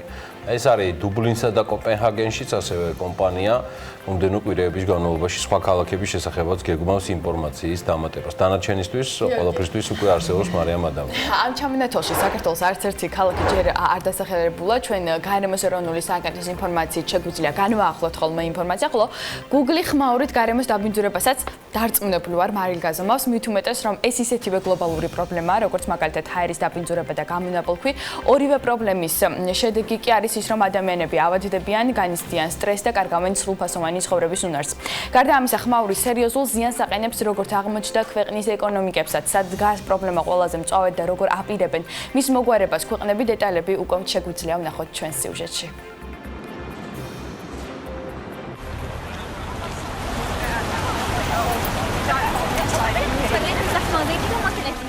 საფრანგეთის ეკონომიკას ქვეყანაში არსებული ხმაური 57 მილიარდი ევრო უჯდება წლიურად. 40 მილიარდი ევროს ზარალზეა საუბარი მთლიანად ევროკავშირის ქვეყნებში, ხოლო იმავე პერიოდის განმავლობაში დასავლეთ ევროპის მაცხოვრებლები მილიონი წლის სრულფასოვან ცხოვრებას კარგავენ და ამ ყველაფერს არც მეტი არც ნაკლები ხმაური იწვევს. ეკონომიკური ზიანი 6 კატეგორიად განიხილება. ტრანსპორტის ხმაურის გავლენა ჯანმრთელობაზე. ტრანსპორტის ხმაურით გამოწვეული არაპირდაპირი დაზიანება, მაგალითად, მისი გავლენა უძრავი ქონების ფასებზე. სმენის დაქვეითება სამუშაო ადგილის დროს ხმაურის გამო. ამავე მიზეზით პროდუქტიულობის შემცირება, ხმაურის უარყოფითი გავლენა აკადემიურ მოსწრებაზე და აგრეთვე ხმაურით დაბინძურების საერთო უარყოფითი გავლენა. კლასიკური მაგალითით როგორ აზიანებს ხმაური ადამიანს ნიუ-იორკის 98 სკოლის მაგალითზე ყველაზე ნათლად ჩანს. როდესაც მე-20 საუკუნის 70-იან წლებში ახალი საქალაქო სარკინიგზო ხაზის დამატების შედეგად გამოწვეული ხმაური ბავშვებს განათლების მიღებაში ხელს უშლიდა. განსაკუთრებულ ზეგავლენას კი ისინი გრძნობდნენ, რომლებიც საკლასო ოთახებში ფანჯრის მხარეს ისხდნენ. შედეგად კი ეს მოსწავლეები 11 აკადემიური თვით ჩამორჩნენ თავიანთ თანატოლებს. მთავრობამ კი რელსებს შორის რეზინის მასალა დაამონტაჟებინა და პრობლემა ამით მოგვარდა. ხმაურს ასევე ებრძვიან დიდ ბრიტანეთში, სადაც ამავე მიზეზით ქვეყნის ეკონომიკა ყოველწლიურად 7-10 მილიარდ ფუნტ სტერლინგს ზარალობს. ბრიტანელი ექსპერტები ცდილობენ ამ პრობლემასთან გამკლავებას, თუმცა ხმაურის შემცირებას მაინც ვერ ახერხებენ. სტამბოლში კი ხმაურის გამომწვევ სხვა მიზეზებს მოსახლეობასთან ძალიან ახლოს მდებარე აეროპორტისა და განუზომელი რაოდენობის თვითმფრინავების ხმაც ემატება. ამიტომაც ხმაურის პრობლემა და მისგან გამოწვეული ზარალი ეკონომიკური თუ ჯანმრთელობის მიმართულებით აქაც გარდაუვალია. და ბოლოს ჯანდაცვის მსოფლიო ორგანიზაციამ ხმაურიან ქვეყნად იაპონიაც დაასახელა. მიზეზად ცხადია, მრავალრიცხოვნებად სახელდება, ამას ემატება მშენებლობისა და ტრანსპორტის ხმაური, რაც ჯამში 52-დან 79 დეციბელამდე აღწევს. ეს კი მოსახლეობის 50%-ს დისკომფორტს უქმნის და საზიანოა მათი ჯანმრთელობისთვის.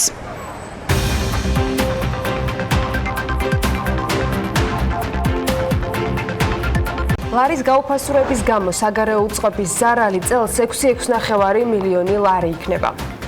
გუშინდელი ბანკთა შორისი ვაჭრობის შედეგად კი 1 ამერიკული დოლარის ოფიციალური ღირებულება დღეს 2 ლარი და 97 თეთრია, რაც შეეხება ევროს, მისი ფასი 3 ლარი და 28 თეთრია დაახლოებით. საქართველოს პრემიერ-მინისტრი გიორგი ქახარია ფიქრობს, რომ ეროვნული ბანკი 50 მილიონი ლარის რესურსს ახალი ოფისის აშენებაზე არ უნდა ხარჯავდეს. პრემიერი ამბობს, რომ გაცილებით უფრო ნაკლები დანახარჯებითაც არის მსგავსი ოფისის შექმნა შესაძლებელი. ფოთის ნავსადგურს თვითმბრუნვა გეგმაზე სწრაფად გაეზარდა. სექტემბერში APM ტერმინალს ფოთმა კონტეინერების რეკორდული რაოდენობა 51,272 20-ფუტიანი კონტეინერი გადაამუშავა, ანუ ტეო, რაც ფოთის საზღვაო ნავსადგურის ისტორიაში ერთ-ერთი ყველაზე მაღალი მაჩვენებელია. დასავლეთისკენ წასulis გეგმის მქონეთათვის გასათვალისწინებელი ამბავი გვაქვს. 16 და 17 ოქტომბერს ღამის საათებში თბილისის სენაკილესელიძის გზაზე შეზღუდვები იქნება დაწესებული. საქართველოს სტატისტიკის ეროვნულმა სამსახურმა ახალი პროდუქტი წარმოადგინა, დემოგრაფიული პორტალი, რომელიც მომხმარებელს თავაზობს მოძრავი დიაგრამების საშუალებით დაინახოს, როგორ იცვლებოდა მოსახლეობის სქესობრივ ასაკობრივი შემადგენლობა წლების განმავლობაში სხვა დემოგრაფიულ მაჩვენებლებთან ერთად. გარემოსდაცვითი ზედამხედველობის დეპარტამენტის აჭარის და გურის რეგიონულ სამმართველოს კი ახალი უფროსი ეყოლება, თანამდებობას თეიმურაზ გელდიაშვილი დაიკავებს. საქართველო ოფიციალურად დასახელდა ამასობაში კანდიდატ ქვეყნად, სადაც შეიძლება კონკურსი მსოფლიოს საუკეთესო სომელიე 2022 წელს ჩატარდეს. და ღვინისთებით გავაგრძელოთ საქმე ინდების ეთერი, მით უმეტეს გუშინ ამაზე ბევრი შეფასება და კომენტარი მოვისმინეთ. დილით მთავრობის ხდომის დასრულების შემდეგ ჯერ ლევან დავითაშვილისაგან გავიგეთ, რომ რეკორდული მოსავლიანობის გამო მიმდინარე რთველის ფარგლებში სახელმწიფო კომპანია აკურამ გლეხებისაგან ჯამურად 60 მილიონ ლარზე მეტი ღირებულების რქაწითელის ჯიშის ურძენი შეიძინა.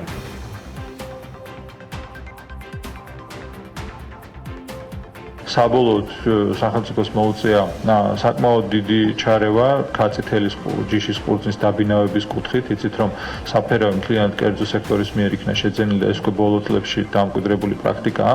დაახლოებით ჩვენ სადღაც 60 მილიონ ლარზე მეტის თანხების დახარჯვა მოგვიწია იმისთვის, რომ ეს ფერმერების რაღაცა მინიმალური გარანტიები შეგვექმნა და ჩაბარების პრობლემა არ ქონოდათ. ეს არის ოპერაცია, რომელსაც სახელმწიფო ახორციელებს, თუმცა არასახელმწიფო ფულით და ჩვენ იმედი გვაქვს, რომ ეს ოპერაციები იქნება კომერციულადაც ალბათ მინიმუმ არ იქნება წამგებიანი.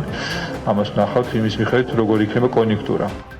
გარემოს დაცვის და სოფლის მეურნეობის მინისტრი ამბობს, რომ საფერავი მთლიანად კერძო სექტორმა შეიძინა და ამ ტიპის ყურძენზე მისივე შეფასებით იყო ჯანსაღი მოთხოვნა.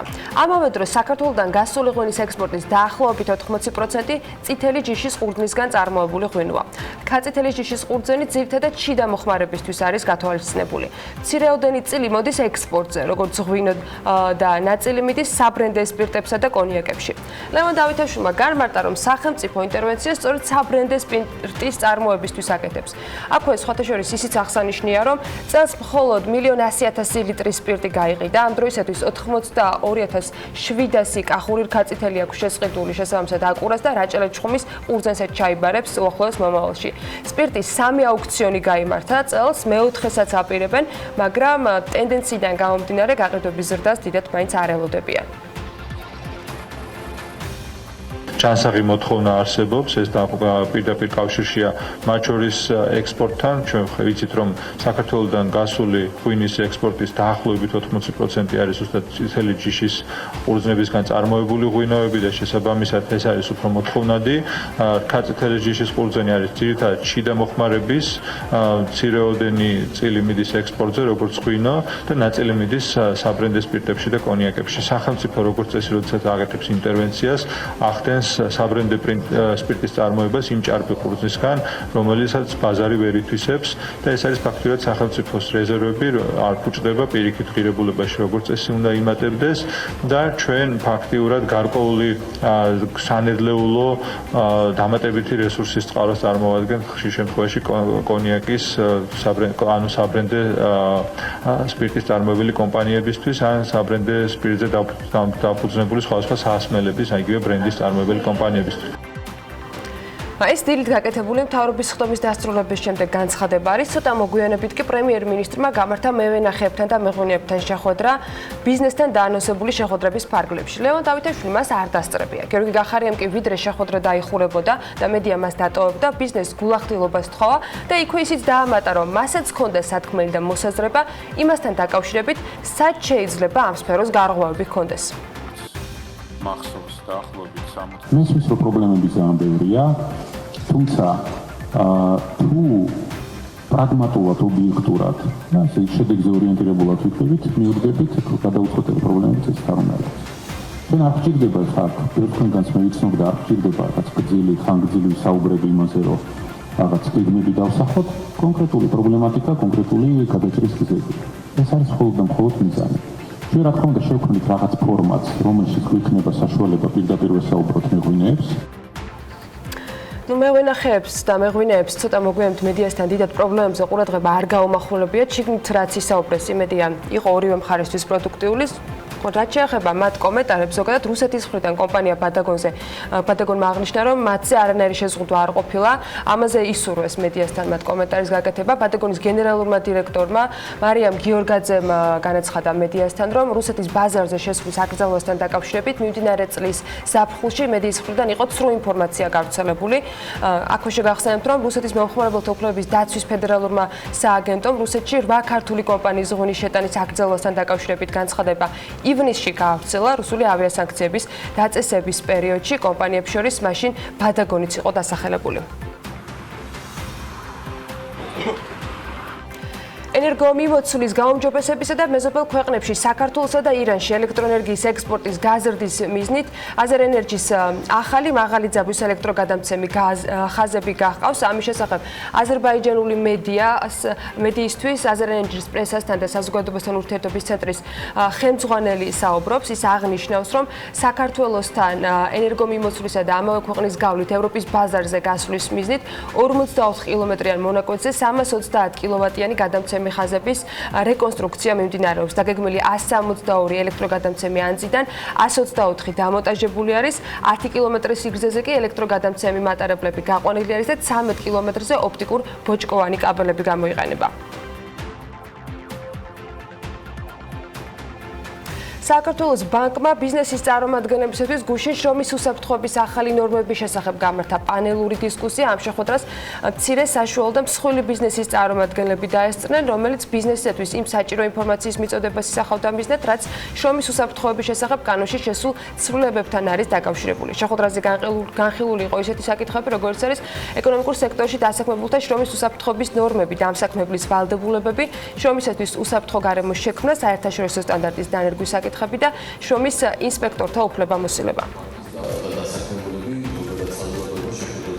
სახელმწიფოს პოზიცია არის ის, რომ უსაფრთხოება არის ყველგან და ყველასთვის სავალდებულო, ხოლო ინტენსივობა თუ როგორ უნდა იქნეს დაცული, აქ სახელმწიფო მიდის გარკვეულ დათმობებზე და აძლევს შესაძლებლობებს კომპანიებს, რომ გარკვეული პერიოდულობით იყოს მომსახურებაზე გატანილი ეს სიკეთე. ეს არის რეფორმის პირველი ფაზა. ჩვენ მუშაობთ უკვე მოდელზე, რომ ელექტრონული ანგარიშგების ვალდებულება გაუჩნდეთ კომპანიებს იმისთვის, რომ არათუ ფორმალური, არამედ რეალურად აღსრულებული იყოს ყველა ის მოთხოვნა, რომელიც საკანონმდებლო დონეზე არის განსაზღვრული. ჩვენ პოზიცია რჩება აბსოლუტურად იგივე. ჩვენ ვფიქრობთ, რომ ყველა კომპანიაზე გავრცელება შრომის უსაფრთხოების მოთხოვნების ჯერჯერობით იყო ნაადრევი. ჩვენი წინასწარი მოკვლევა და საუბარი ბიზნესთან აჩვენებს, რომ გარკვეულწილად აღნიშნული რეგულაციის გავრცელებას გააჩნია ფორმალური ხასიათი და ალბათ მნიშვნელოვანი იქნება, რომ შეფასდეს აღნიშნული რეგულაციის გავლენები იმ კომპანიებზე, რომლებიც არ არიან მომეტებული საფრთხის მქონე და მაღალი რისკის მატარებლები, რადგანაც აქვთ თვითონ მნიშვნელოვანი შრომის უსაფრთხოების წესების არსებობა. ჩვენ შევეცადეთ, რომ მაქსიმალურად ინფორმირება მოვახდინოთ ბიზნესის. დღევანდელი კონფერენცია სწორედ მაგ მიზნებს ეძღვნება, რათა პირველ წყაროდან მიიღონ ინფორმაცია თუ როგორ შეიძლება მოერგონ ამ რეგულაციებს და მაქსიმალურად შესაბამისობაში იყვნენ განათლებული. ქუთაისის შემოვლითი სამტრედიის გზის მეოთხეზოლიანი მაგისტრალზე მოდერნიზაციის სამუშაოები გრძელდება. ამ ეტაპზე ასფალტ-ბეტონის საფარის დაგებისა და ხელოვნური ნაგებობების მოწყობის სამუშაოები მიმდინარეობს. ავტომაგისტრალის სხვა მონაკვეთების მშენებლობისგან განსხვავებით ამ მონაკვეთის მშენებლობა სრულად სახელმწიფოსაგან არის დაფინანსებული. ახალი ორი ზოლის მშენებლობა კი 2020 წლის ბოლოსთვის უნდა დასრულდეს. მესამე ლოტს ქართული კომპანია Plexi Group-ი აშენებს, ერთ კომპანიაზე კი ერთ მონაკვეთზე კი აზერბაიჯანული კომპანია აკორდი მუშაობს.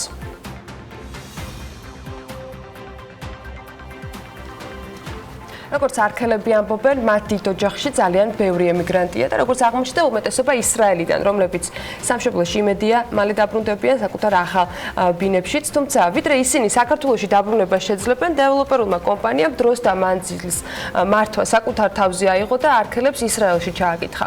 თბილისში მშენებლობა არ დაუტოვებია და თელ-ავივსაც ვერ გამოაკლდებოდა შესაბამისად სალომე ჭიპაშვილი, რომელმაც ისრაელში ქართულ სტუმარ მასპინძლობაზე მოგამზადა სიუჟეტი.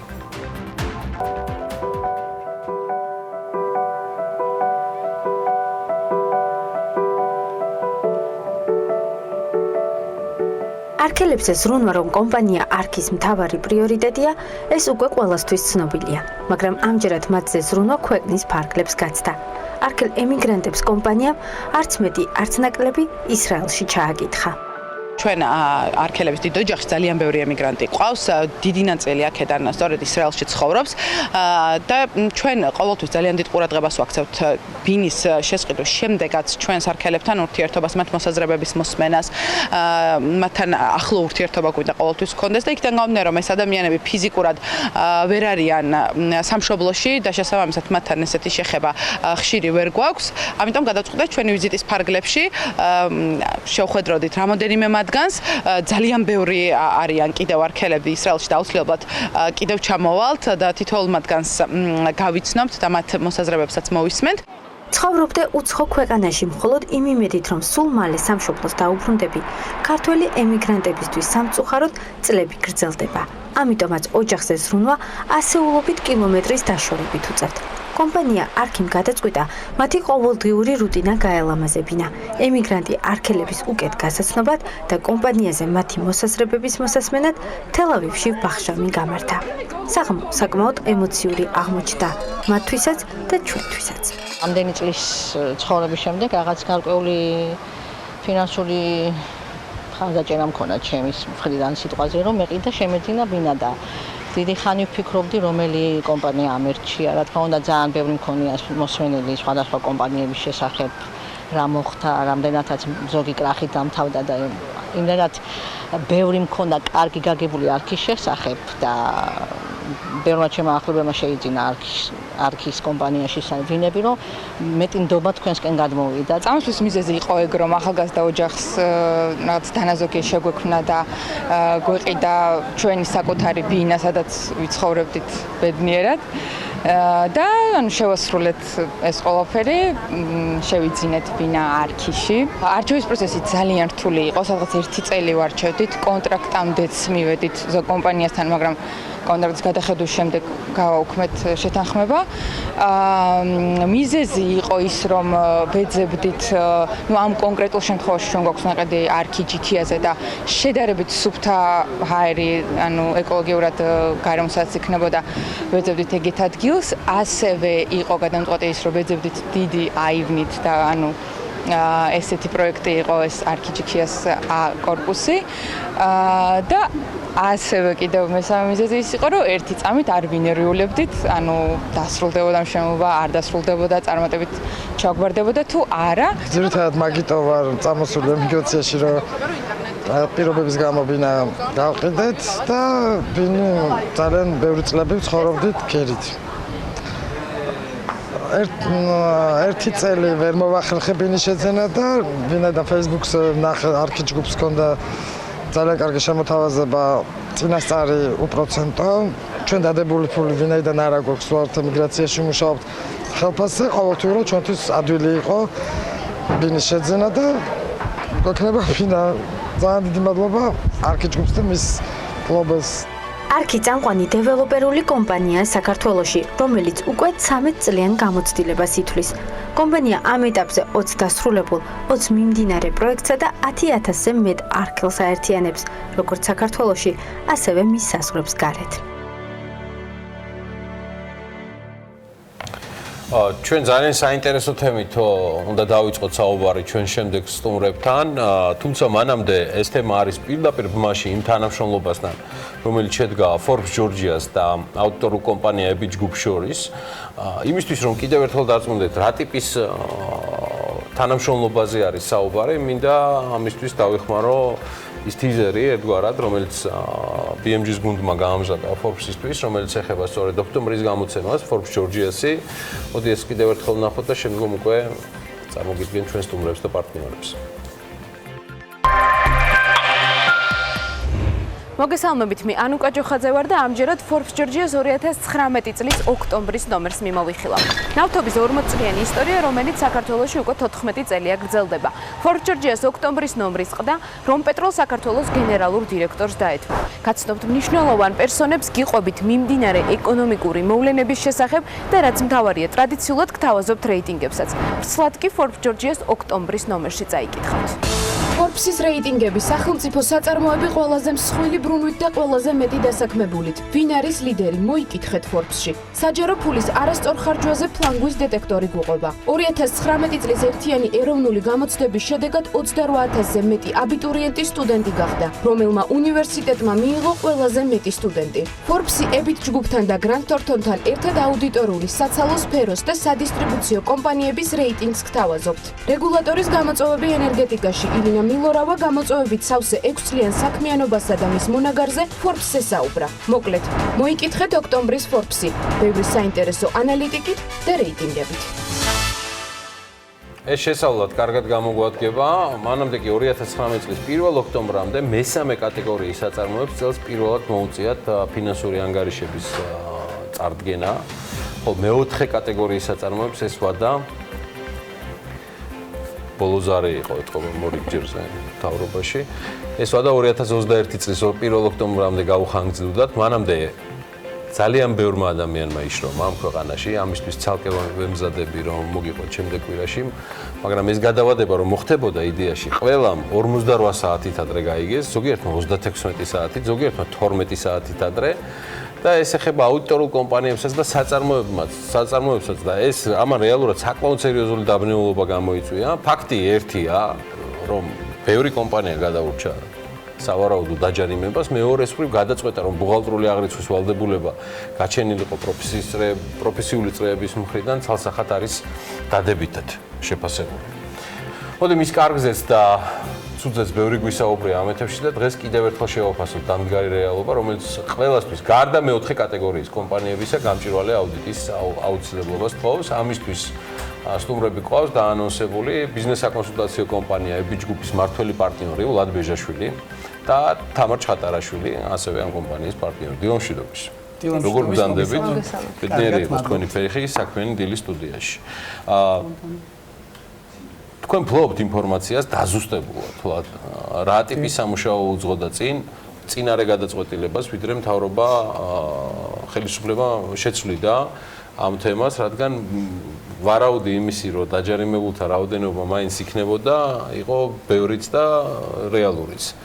ამ შემთხვევაში ეს სამუშაო არის საკმაოდ დიდად გაწეული, მაგრამ მე ამაზე უფრო მოგვიანებით მინდა თვითონ რეფორმის მნიშვნელობაზე სურს საუბარი თქვენი მხრიდან, თქვენი გადმოსახედიდან, რეალურად როგორია ის მაჩვენებლები ამ რეფორმიდან გამომდინარე, რაზე გავდივართ? მოგესალმებით კიდევ ერთხელ. როგორც მოგეხსენებათ, 2016 წლის ივნისის თვეში ბუღალტრული აღრიცხვის ანგარიშგებისა და აუდიტის შესახებ კანონში შევიდა ცვლილება, რომლის მიხედვითაც კომპანიებს დაევალათ, ასე ვთქვათ, გაასაჯაროონ თავიანთი ფინანსური ანგარიშგებები. 2018 წლის 1 ოქტომბრამდე გასაჯაროვდა რეალურად უფრო მსხვილი კომპანიების და ეხლა უკვე 2019 წლის 1 ოქტომბრამდე ვალდებულება ჰქონდათ მეოთხე კატეგორიის გარდა თითქმის ყველა კომპანიას რო გაესაჯაროებინა თავის ფინანსური ინფორმაცია. რაც შეეხება თვითონ რეფორმის ანალიზს, ანუ რეალურად ეს თავისი მასშტაბურობიდან გამომდინარე ეს არის რეფორმა. აღნიშნული რეფორმა რეალურად ხელშეუწყობს საინვესტიციო გადაწყვეტილებების და ზოგადად საინვესტიციო გარემოს გაუმჯობესებას საქართველოში. აღნიშნული რეფორმა რეალურად როგორც გარე ინვესტორებს, ასევე შიდა ინვესტორებსაც, ამ პოტენციურ ინვესტორებს საშუალებას მისცემს უფრო, ასე ვთქვათ, ეფექტურად შეაფასონ დარგის ფინანსური მაჩვენებლები, ასევე კონკრეტულად კომპანიები, რომლის მიმართაც, ასე ვთქვათ, აქვს დაინტერესება და შესაბამისად მიიღონ უკვე საინვესტიციო გადაწყვეტილებები. ამ რეფორმამ მისცა საშუალება მათ შორის ყველას რომ გაეკეთებინა ერთგვარად აი ფინანსური მდგომარეობის შედარებითი ანალიზი. ამ შემთხვევაში გულისხმობ რამდენად ეფექტიანად მუშაობენ და ზოგადი ინდიკაცია ამ შემთხვევაში მათი როგორი არის? აი გულისხმობ ამ შემთხვევაში საშუალო საბაზრო მაჩვენებლებს და ესეთ დეტალებს. დიახ, ნამდვილად. ანუ რეალურად ამ რეფორმამ კომპანიებს მისცა იმის საშუალება, რომ ასე ვთქვათ, შეაფასონ თავიანთი მენეჯმენტი. შეაფასონ რამდენად ეფექტურად მართავენ თავიანთ ფინანსებს. და როგორ?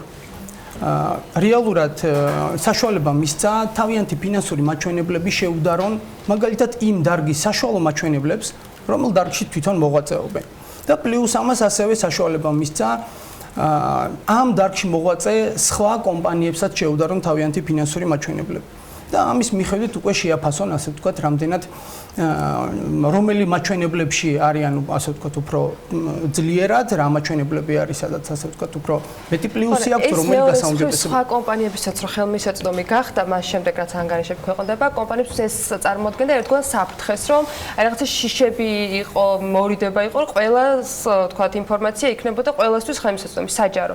რამდენად არის კომპანიებს მხრიდან გათავისებული და გააზრებული, რამდენად დაინახეს სიკეთეები, ანუ უარყოფითი მხარეები თუ გამოჩნდა, მას შემდეგ რაც ამ ვალდებულების შესრულება მოუწიათ, რომ ხელმისაწვდომი გამხდარიყო მათი ფინანსური მაჩვენებლები ღია და საჯაროდ ყოველთვის, ვინც ამის ნახვას მოისურვებდა. ნებისმიერი გასაჯაროება თამარ დამეთანხმებით რაცა ალტერნატიულ სხვა წყაროებზე გიხსნის. ხო, ანუ ეს შეიძლება დადებითი იყოს, მაგრამ ბევრი რისკებიც იყო თავიდან და ამის სიფრთხილე ჰქონდათ კომპანიებს. ჩვენ ძალიან კმაყოფილები ვართ ბიზნესმენები ამ რეფორმით. ჩვენთვის უზღვარი მასალა არის. და ვიცი რომ დარწმუნებული ვარ თქვენი კომპანია. და მათ შორის კომპანიებისთვისაც ძალიან ჯანსაღი თემაა და ხალხსაც ხალხად. და ერთსაც დავამატებდი რეალურად ამან ასევე გამოიწვია ფინანსების მიმართულებით ცნობიერების ამაღლება, რაც საკმაოდ მნიშვნელოვანია მეგობრებო. კი ბატონო. ძირითადი, ანუ ალბათ ესე ვთქვათ, შიში ამ რეფორმასთან დაკავშირებით უფრო საშუალო კომპანიებს ჰქონდათ, იმიტომ რომ სხვილი კომპანიები თავიანთ ფინანსურ ანგარიშგებებს, ესე ვთქვათ, მეტნაკლებად აქვეყნებდნენ. ეს შიში მე ვფიქრობ, უფრო გამოწვეული იყო იმით, რომ მათ გაცნობიერებული არ ჰქონდათ რა ბენეფიტი შეიძლება ჰქონდეს გასაჯაროებას ამ ინფორმაციის. იქიდან გამომდინარე, რომ ყოველთვის აღნიშნავდით, რომ ის კომპანიები, რომლებიც ესე ვთქვათ, კვალიფიკაცია ცოდნა იქნება საკმარისი იმისთვის, რომ გაანალიზოს თავისი კონკურენტების მონაცემები.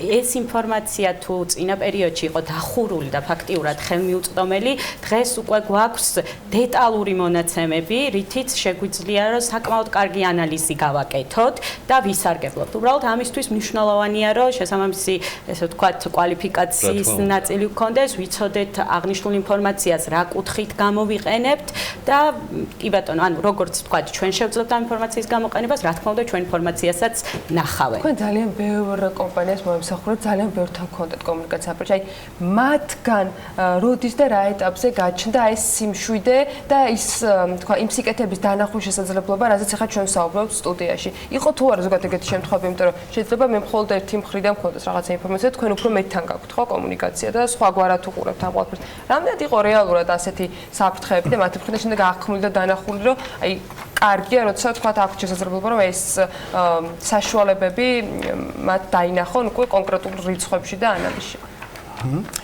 დიახ, ანუ თავდაპირველად დაგიდასტურებთ, რომ რეალურად ნამდვილად იყო, ასე ვთქვათ, უფრო შედარებით მცირე და საშუალო კომპანიების შიში, ასე ვთქვათ, დიახ, ამ მიმართულებით, რომ ვთქვათ, ჩვენი კონკურენტები ან უფრო მსხვილი მოთამაშეები დაინახავდნენ ჩვენ ფინანსურ ინფორმაციას.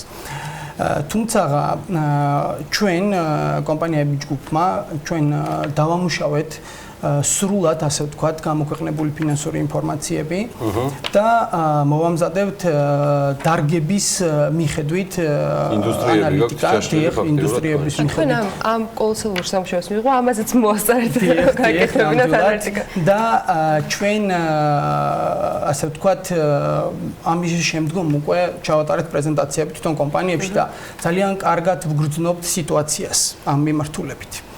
ნახეთ და რეალურად კომპანიებს მიეცათ საშუალება, რომ გამოიყენებინათ ეს ინფორმაცია, რა ინფორმაციაც რეალურად ჩვენ გვაქვს დამუშავებული და რა ინფორმაციაც, ასე ვთქვათ, არის გამოქვეყნებული. მთელ ინდუსტრიასთან დაკავშირებით. მთელ ინდუსტრიასთან დაკავშირებით. თუ აქამდე როგორც თან უნდა აღნიშნა, რეალურად კულუარულად ჰქონდათ ინფორმაცია, ასე ვთქვათ, დარგთან დაკავშირებით, რა მაჩვენებლები იყო.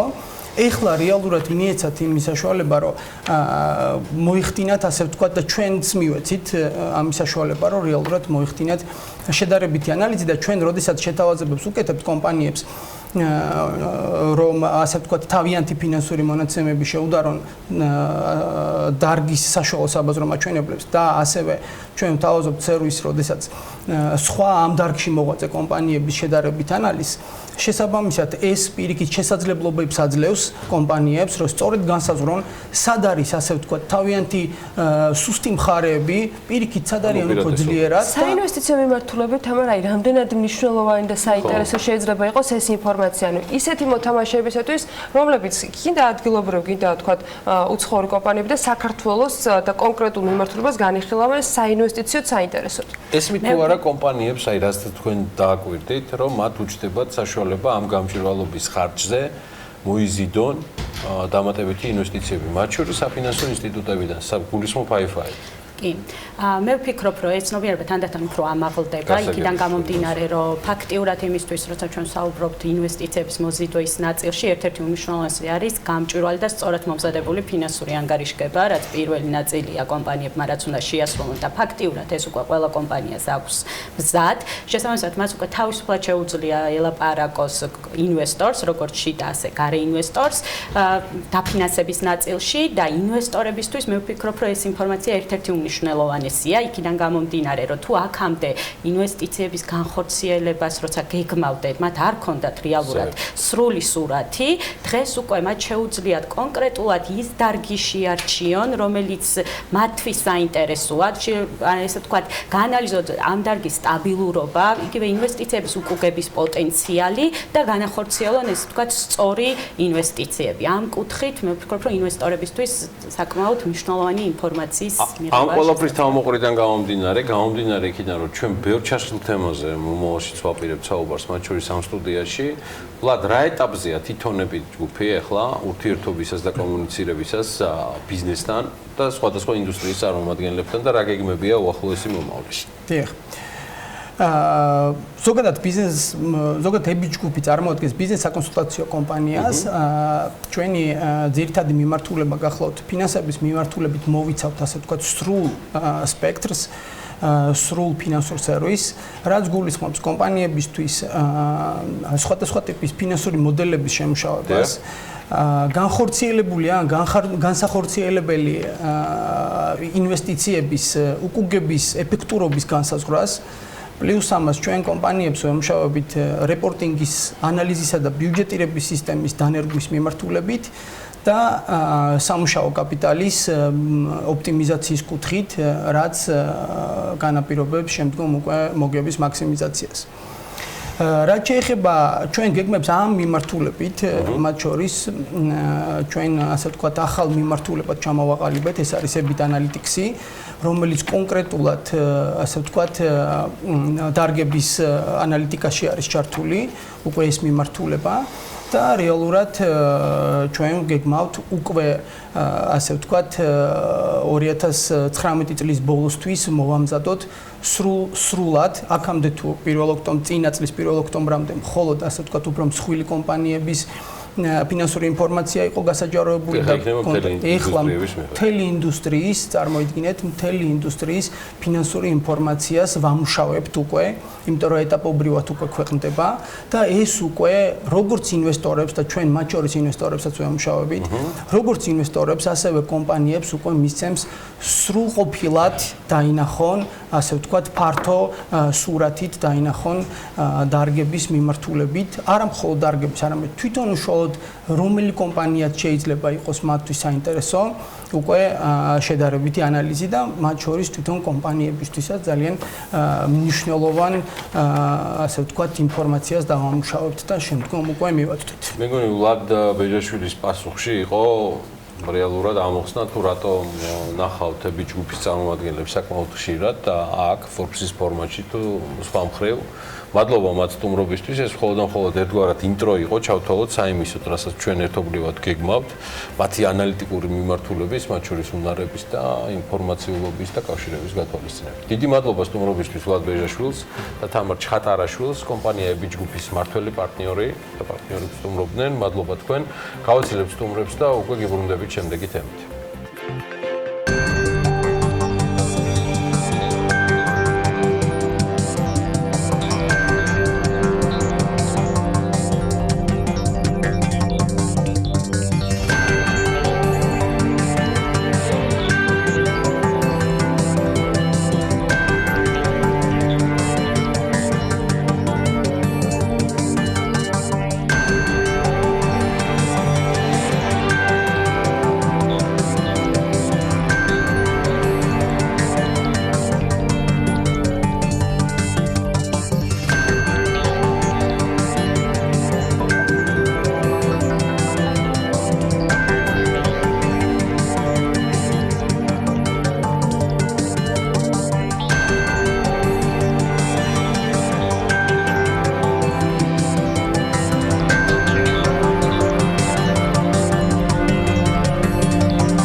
დაცვის მსოფლიო კავშირის ექსპერტებმა საქართველოში მოკვლევა დაასრულეს და ახლა ველოდებით მიენიჭება თუ არა მტირალას, კინტრეშის, კოლხეთისა და ქობულეთის დაცულ ტერიტორიებს ბუნებრივი მემკვიდრეობის ძეგლის სტატუსი. ეს ექსპერტების მიერ მოხსენებული დასკვნის მიხედვით სავარაუდოდ უახლოეს მომავალში უნდა გადაწყდეს, თუმცა იქამდე ამ საკითხებთან დაკავშირებით კონფერენციაც გაიმართა, სადაც კოლხური ტყეებისა და წყალაჭარბი ტერიტორიების მნიშვნელობაზე იყო საუბარი. განხილული იყო ტერიტორიების მართვის მენეჯმენტის გეგმებიც, რაც არანაკლებ მნიშვნელოვანია.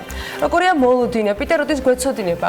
საბოლოო პასუხი ამ ყველაფერზე მარიამ ადამიანს სტუმართან ერთად ისაუბრებს საქმიანი დილის ეთერში იმ უპირატესობებზე და შესაძლებლობებზე, რაც ამ შესაძლებლობის მიღების შემთხვევაში საქართველოში გაჩნდება. მარიამ, დილა მშვიდობისა, მოგესალმები კიდევ ერთხელ და მიესალმები შესწავლას. მინდა ასევე აღვნიშნო ის ფაქტიც, რომ დაცული ტერიტორიებისათვის მსოფლიო ბუნებრივი მემკვიდრეობის სტატუსის მინიჭება ხელს შეუწყობს დაცული ტერიტორიების ცნობადობის გაზრდას, ეკოტურიზმის განვითარებას, საერთაშორისო მნიშვნელობის ბუნებრივი ობიექტების მართვის გამოცდილების გაზიარებას, ვიზიტორების დაინტერესებასა და რაოდენობის ზრდას, რა თქმა უნდა. ასევე თუ ნაკრძალებს სტატუსი მიენიჭება დაცული ტერიტორიების მიმდებარედ მცხოვრები მოსახლეობის სოციალურ-ეკონომიკური მდგომარეობაც გაუმჯობესდება, ასე რომ იმედია ბუნების დაცვის მსოფლიო კავშირის ექსპერტები დადებითი პასუხით დაგვიბრუნდებიან, როგორც ვიცით, მაისი-ივნისის პერიოდისთვის, მანამდე კი მოლოდინებს ნიკო თევდორაშვილთან, დაცული ტერიტორიების აგენტოს მარკეტინგისა და საზოგადოებასთან ურთიერთობის სამსახურის უფროსთან ერთად განვიხილავ დილა მშვიდობისა.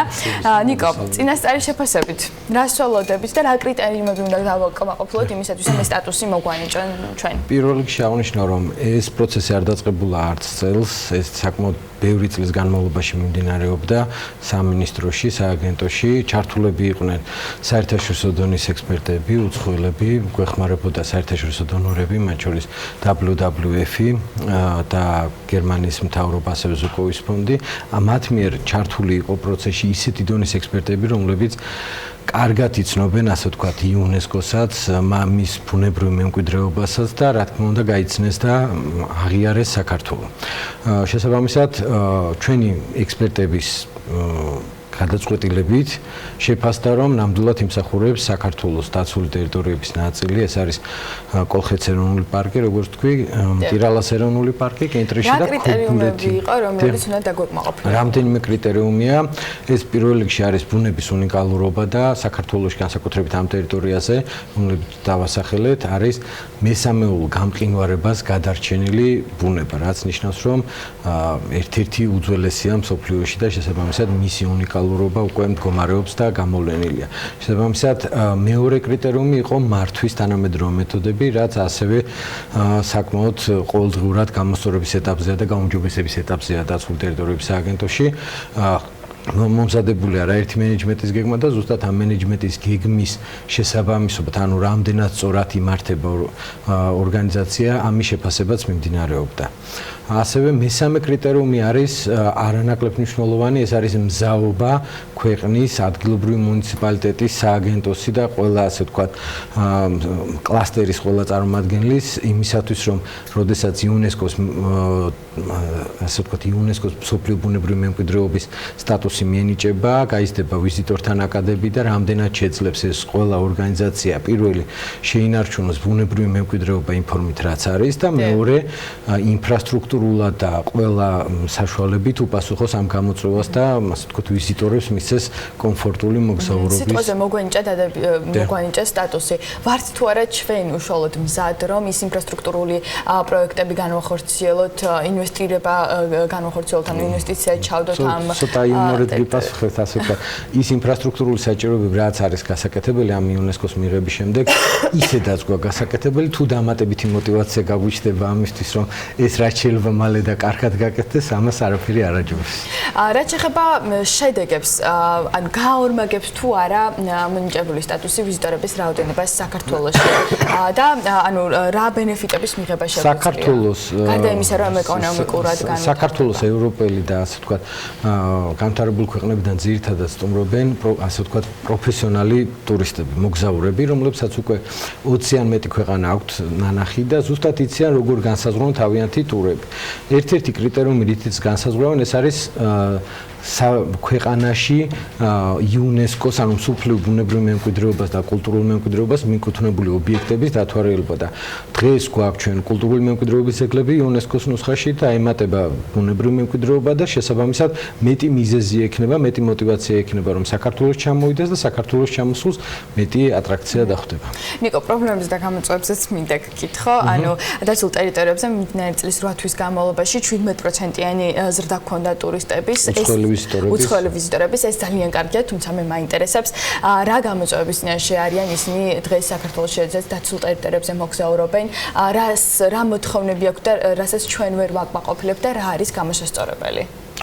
ხო, ალბათ არ არსებობს ბიზნეს სექტორი ან ნებისმიერ სექტორი, რომელშიც არ არის პრობლემები.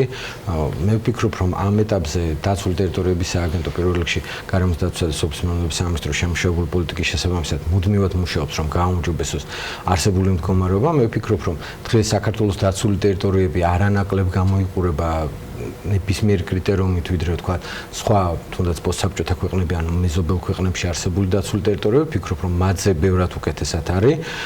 ახლა შეიძლება ევროპულ ან ამერიკულ დაცულ ტერიტორიებთან ცოტა შორს ვართ, მაგრამ მანდაც ვფიქრობ, რომ მალე დავეწევით ახლა ქვეყნებს, რომელსაც 100 წლიანი გამოცდილება აქვთ ეკოტურიზმის და ტურისტული ობიექტების მართვის შესაბამისად ჩვენ როდესაც 2007 წელს შეიქმნა დაცული ტერიტორიების სააგენტო 12 წელიწადში შეუძლებელი რომ იმ კრიტერიუმებს დავეწიოთ და გარდა კრიტერიუმებისა რომელიც თქვა დაცული ტერიტორიების სააგენტოს უნდა კონდეს არის მთლიანად კლასტერის განვითარება რომელიც ნელ-ნელა ეტაპობრივად ყველა სექტორი ერთმანეთის დახმარებით და შეიძლება კონკურენციით და ასე ვთქვათ კიშპობით საფრთხე პოზიტიური ციფრებით ასრულდა, თუმცა ახლა რა ხდება მოლოდინები ბევრად მეტი იყო, მინდა ვთქვა, სამწუხაროდ, მაგრამ იმ გამოწვევის ფონზე მაინც შევინარჩუნეთ ზრდა და სექტემბრის მაჩვენებელ, ანუ 9 თვის უკავშირებს თუ არა მინისტრ მოლოდინები ვერ გამართლდა რუსულ ტურისტულ ემბარგოს? რა თქმა უნდა, იმიტომ რომ ივნისში რომ პირობითად ახლა ჩვენ ველოდით ივნისის შემდეგ 100,000 რუს ვიზიტორზე მეც უკვე საკმაოდ დიდი დანაკლისია, როდესაც ესე უცებ თან ბაზარზე ვერ ასწრებ გადაწყობას, მაგრამ 6%-იანი ზრდით ვასრულებთ 9 დავასრულეთ 9 თვე, მათ შორის უცხოელი ვიზიტორებში ზრდა ჰქონდა 13%, რაც საკმაოდ მაღალია. შემდეგ პერიოდში, ეხლა მიმდინარე სეზონში შეგვიძლია ვთქვათ, რომ საკმაოდ აქტიურად იწყება ჩიტების გადაფრენის ასე ვთქვათ სეზონი და ქართულ მოსახლეობასაც ვურჩევდი რომ ესტუმროს კოლხეთის ეროვნულ პარკს, ჯავახეთის ეროვნულ პარკს, სადაც შეუძლიათ უნიკალური ჩიტები ნახონ უცხოელებთან ერთად. თუმცა რეალურად ზამთარი ხომ არის ჩავარდნილი სეზონი? მსოფლიოში ტურიზმი ძირითადად მიბმული არის შვებულებების პერიოდს, შვებულებების პერიოდი კიდე ძირითადად ამოყრილია ზაფხულში. მთელი მსოფლიოს ტურისტული სექტორი ცდილობს და მუშაობს რომ ეს სეზონი ასე ვთქვათ გაახანგრძლივოს, ალბათ როდესღაც მივახცევთ, მაგრამ ამ ეტაპზე მაინც დამოკიდებულები ვართ იმ შვებულებებზე, რაც აქვს. ამ ეტაპზე რაც შეგვიძლია ვთქვათ, რომ საზოგადოებას მოუწოდოთ, რომ არც ერთი შაბათი კვირა თბილისში არ გაატარონ. მოგზაურონ საქართველოში და დატკბენ უიკენდებით გაილამაზონ. ამ შაბათ კვირას გეკრებს სულ რამდენიმე წუთში ჩვენ მაყურებელს აუცილებლად გაუზიარებთ. თუმცა დაცულ ტერიტორიებზე შეიძლება გზად გაიარონ, მაგრამ ნახოთ ესეც კახეთის ამბები არის და იქ გატარებული დროის. მადლობა ნიკოებსაც რომ ვიყავით ჩვენთან ერთად. მადლობა მარია მასპინძლობისთვის ამ ძალიან საინტერესო თემის შეუთავაზებისთვის. ნიკო თეოდორაშვილის დაცული ტერიტორიების სააგენტოს მარკეტინგისა და საზოგადოებასთან ურთიერთობის სამსახურის უფროსს მასპინძლობთ საქმიან ეთერში. ვიდრე ჩემს დაპირებულ გეგმას გაგაცნობდეთ, სად და როგორ უნდა გაატაროთ აი ეს შაბათი კვირა და ამას მოგიყვებოდეთ. იქამდე ერთი თემა გვაქვს თქვენთვის შემოსათავაზებელი. ჰიპერმარკეტების ქსელმა მოდუსმა და ბეტეკის წარმომადგენელმა პროფესიონალი ხელოსნებისათვის მასტერკლასი ჩაატარეს. შეხვედრაზე კომპანიის წარმომადგენლებმა დეკორატიული საღებავების შესახებ პრეზენტაცია გამართეს და საქართველოს ბაზრის მნიშვნელობაზე ისაუბრეს. თემის დეტალები ვნახოთ და დაგებრუნდებით სულ რამდენიმე წუთში. ჰიპერმარკეტების ქსელი მოდუსი საერთაშორისო ბრენდის ბეტეკის საღებავების ოფიციალური დილერია საქართველოში. მხარეებს შორის მრავალწლიანი თანამშრომლობის შედეგად არაოფიციალური სემინარები და ტრეინინგები უკვე ტრადიციად იქცა. ამ თანამშრომლობის ფარგლებში შერატონ გრან-მეტეხი პალაში კიდევ ერთი შეხვედრა გაიმართა, სადაც კომპანია მოდუსისა და ბეტეკის წარმომადგენლებმა პროფესიონალი ხელოსნებისათვის ერთობლივი მასტერკლასი ჩაატარეს. საერთაშორისო ბრენდი ბეტეკი არის ჩვენი ერთ-ერთი ძალიან მნიშვნელოვანი პარტნიორი და მოდუსის ჰიპერმარკეტების ქსელი არის ბეტეკის აღებების ოფიციალური დილერი საქართველოში. დღევანდელი შეხვედრა მასტერკლასი განკუთვნილია ჩვენი პარტნიორი პროფესიონალი ხელოსნებისთვის და ემსახურება მათი კვალიფიკაციის ამაღლებას. დღევანდელი საღამო შედგება ორი ნაწილისგან, ეს არის ინფორმაციული ნაწილი, სადაც მათთვის ახალი პროდუქტების წარდგენა მოხდება, ხოლო მეორე ნაწილი არის საზეიმო ვახშამი, რომელიც ასევე ხელს შეუწყობს ჩვენ საომავლო თანამშრომლობის გაღრმავებას. შეხვედრას პარტნიორი კომპანიების წარმომადგენლების გარდა მოწვეული სტუმრები და ხელოსნები ესწრებოდნენ. სემინარის მიზანი ხარისხიანი საღებავების პოპულარიზაცია და მისი სწორად გამოყენების ცოდნის გაზიარება იყო. დღეს გაიმართა ინფორმაციული ტექნოლოგიური შეხვედრა, რომელსაც ჩვენი უცხოელი პარტნიორი ბეტეკი უძღვებოდა. მოეწყო როგორც ხელოსნებისთვის, ასევე მშენებლებისთვის საჩვენებელი მასტერკლასები. ბეტეკის საღებავი არის ეკოლოგიურად სუფთა, არ შეიცავს ტყვიას. დღევანდელი შეხვედრა იყო საინტერესო ხელოსნებისთვის, რაც ცოდნის ამაღლებას უწყობდა ხელს. მუდმივ სიახლეებზე ორიენტირებული საერთაშორისო ბრენდი ბეტეკის მთავარი მესიჯი პროდუქციის მაღალი ხარისხია. როგორც კომპანიის წარმომადგენლები აღნიშნავენ, მსგავსი ტიპის შეხვედრები ხშირად იმართება, რაც მათ ქართული ბაზრის მოთხოვნების უკეთესად გაცნობაში და მომხმარებლებისთვის მუდმივად ახალი პროდუქტების შეთავაზებაში ეხმარებათ. ჩვენ უკვე 20 წელია მოდუსთან ვთანამშრომლობთ და მოხარულები ვართ ამ პარტნიორობით. საქართველოს ბაზარი ჩვენთვის მნიშვნელოვანია, რის გამოც ყოველწლიურად მართავთ შეხვედრა სემინარებს იმისათვის, რომ უფრო მეტად გაფართოვდეს ჩვენი პროდუქცია ბაზარზე და ამაღლდეს მისი ცნობადობა. ოფიციალური შეხვედრის დასრულების შემდეგ მიწვეულმა სტუმრებმა კომპანიისგან სიმბოლური საჩუქრები მიიღეს და არაფორმალურ ვითარებაში სამომავლო პარტნიორობის შესახებ ისაუბრეს. ინფორმაციისთვის ჰიპერმარკეტების ქსელი მოდუსი ბაზარზე 6 ფილიალითაა წარმოდგენილი და ლიდერი კომპანიაა სამშენებლო და სარემონტო მასალების, როგორც იმპორტის, ასევე შიდა წარმოებასა და რეალიზაციაში. ყველა მოახერხებთ თუ არა მიპატიჟების მიღებას არ ვიცი, მაგრამ საქართველოს მასშტაბით ყველას 12-ში გურჯაანში გეპატიჟებით. ამ მოწოდების პერეფრაზსაც არ გავაკეთებ და ამის სრული უფლებით ვისარგებლებ ბევრი მიზეზი, თუმცა მიზეზი ჯობია რომ ამ მოპატიჟებისა შაბათ დღეს გურჯაანში ყოფნისა აგიხსნათ და უფრო ცლად თანაც ტრადიციად იქცა უკვე რომ ღვინის ფესტივალი იმართება ყოველწლიურად სწორედ გურჯაანში და ხვალ ახტალის პარკში იქნება ეს დღე, რომლის ძირითად მიზანსაც ღვინის ტურიზმის განვითარების ხელშეწყობა წარმოადგენს. ღვინის კულტურის და ქართული ტრადიციების პოპულარიზაცია. რატომ უნდა იყოს 12-ში გურჯაანში? ამაში ჩვენი საქმიანი მაყურებლის დარწმუნებას დავით სოღლაშვილი შეეცდება და ზუსტად ამ კითხვით გადავამასთან მოგესალმებით და მადლობთ რომ ხართ ჩვენთან ერთად.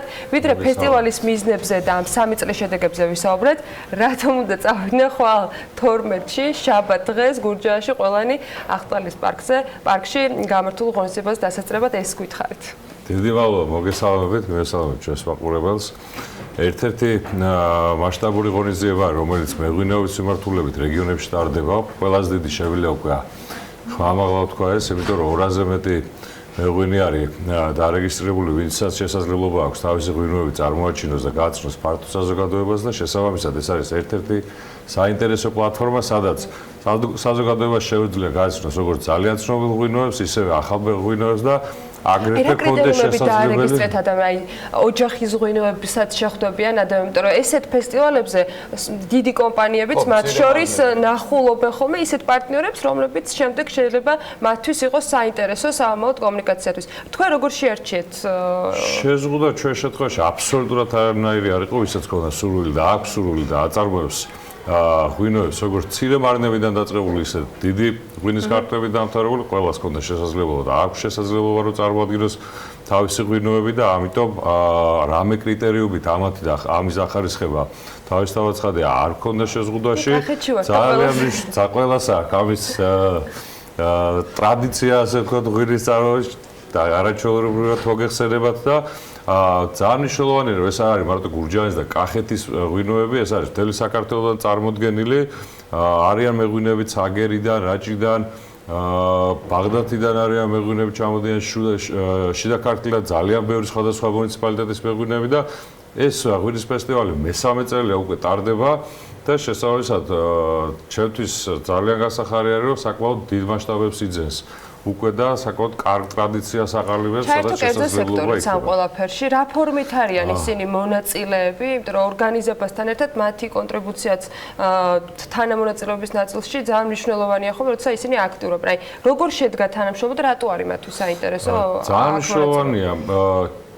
პირველივე დღიდან ჩვენი ძალიან დიდი მხარდაჭერი არის M-კვადრატი და ძალიან აქტიურად უჭერს ხარს ქართული ღვინის განვითარების მიმართულებას და ეს ერთ-ერთი მნიშვნელოვანი ჩვენი პარტნიორი არის, როგორც ღვინის აგენტო, საერთოდ ახლა ღვინის აგენტო სახელმწიფო სტრუქტურაა მაინც და საქართველოს ბანკი და ძალიან აქვე მინდა აღვნიშნო, რომ საქართველოს ბანკმა ძალიან საინტერესო პრიზი დააწეს საუკეთესო მეღვინესთვის. პრიზებიც იქნება? შვედეთში ესე გამარჯვებული მეღვინე, შვედეთში მეებზარება ერთ-ერთ ყველაზე ცნობილ ღვინის კონფერენციაზე, სადაც 4 დღის განმავლობაში უახლოეს ტექნოლოგიებს გაეცნობა.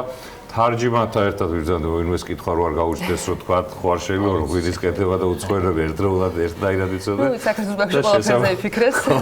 შესაბამისად, სრული მხარდაჭერა გვაქვს მათგან და ანუ საკონკურსოც იქნება, ესე იგი, იქ წარმოდგენილი ღვინოებიდან, ანუ რაც იქნება წარმოდგენილი. ფაქტობრივად ეს გათამაშდება წლევანდელი წელი, ესე იმას ვქენით, რომ ჩვეულებრივად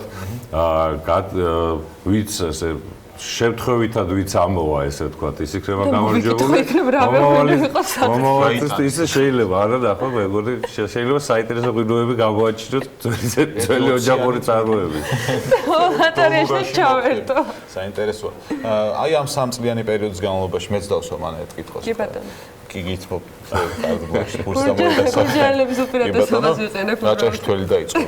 თუ ეგრეა და რაც შეეხება ამ 3 წლიან პერიოდს, ჩართულობა თქო თავად მეღვინეების, როგორ იზრდებოდა ამ პერიოდის განმავლობაში, დღეს უკვე საკმაოდ დიდ მასშტაბზე ვარ, დასაწყისში როგორი იყო ინტერესი და ახლა როგორია რომ შევადაროთ და რატომ გაღვივდა თქო ადგილობრივად, როგორც ადგილობრივად, ასევე საქართველოს მასშტაბით ახსენეთ, რომ სხვა რეგიონის ღვინოებიც არის. დიდი მადლობა. საინტერესო კითხვისთვის შარშანცის ამ წლის ფაქტობრივად 27 მეღვინე იყო დარეგისტრირებული პირველ ღვინის ფესტივალზე, როცა დავიწყეთ შარშან 100-ზე მეტი მეღვინე იყო და ნუ წლევანდელი მასშტაბები უკვე გითხარით.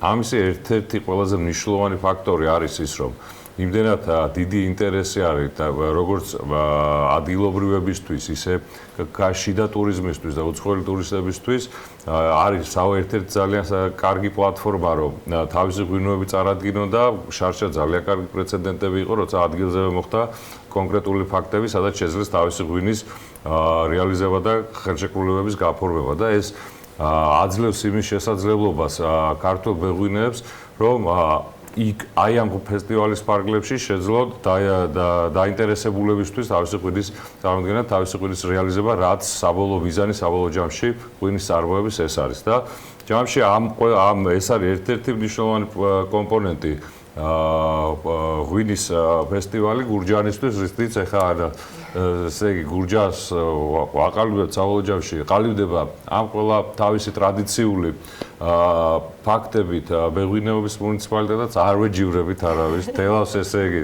სატახტო ქალაქის პოზიციები აქვს ძალიან ყარა და არაფერს არ ვამბობთ, სიღნაღთან ვიმართებით, სიყვარულის ქალაქი და ჩვენ ვართ მეღვინეობის. ჩვენი მიმართულება ჩვენი ნიშა გვაქვს, იმიტომ რომ ყველაზე მეტი ადგილწარმოშობის ღვინოები გვაქვს და ყველაზე მეტი სავენახი ფაქტორები და ყველაზე მეტი მცირე მარნები და მცირე და საშუალო მარნები, რაც ამ ყველაფერს განაპირობებს და ღვინის ფესტივალის ერთ-ერთი მნიშვნელოვანი ფაქტორია. კიდევ ერთი რაც უნდა იყოს, ეს არის ტურისტულად მისი დატვირთვა, იმიტომ რომ ეს არ იქნება მხოლოდ მეღვინეებისათვის, არა მხოლოდ ღვინის მოყვარულებისათვის, ვიცი რომ გეგმაში არის სხვა მხრივაც ფაქტობრივად მთელი დღის დატვირთვა. აი, რა ტიპის თქვათ დღე შეიძლება იყოს ადამიანისათვის, ვინც შაბათ დღეს გადაწყვეტს რომ კახეთში გაატაროს კონკრეტულად ამ ფესტივალზე. ეს არის თქვათ ოჯახური დასვენებისათვის, მეგობრების გართობისათვის, ანუ რა ტიპის თქვათ სივრცეს ქმნით? ეხლავე მოგახსენებთ, ესე იგი გრძელი უქმეები არის, იმიტომ რომ შაბათ-კვირა ორშაბათის დასვენების დღე არის.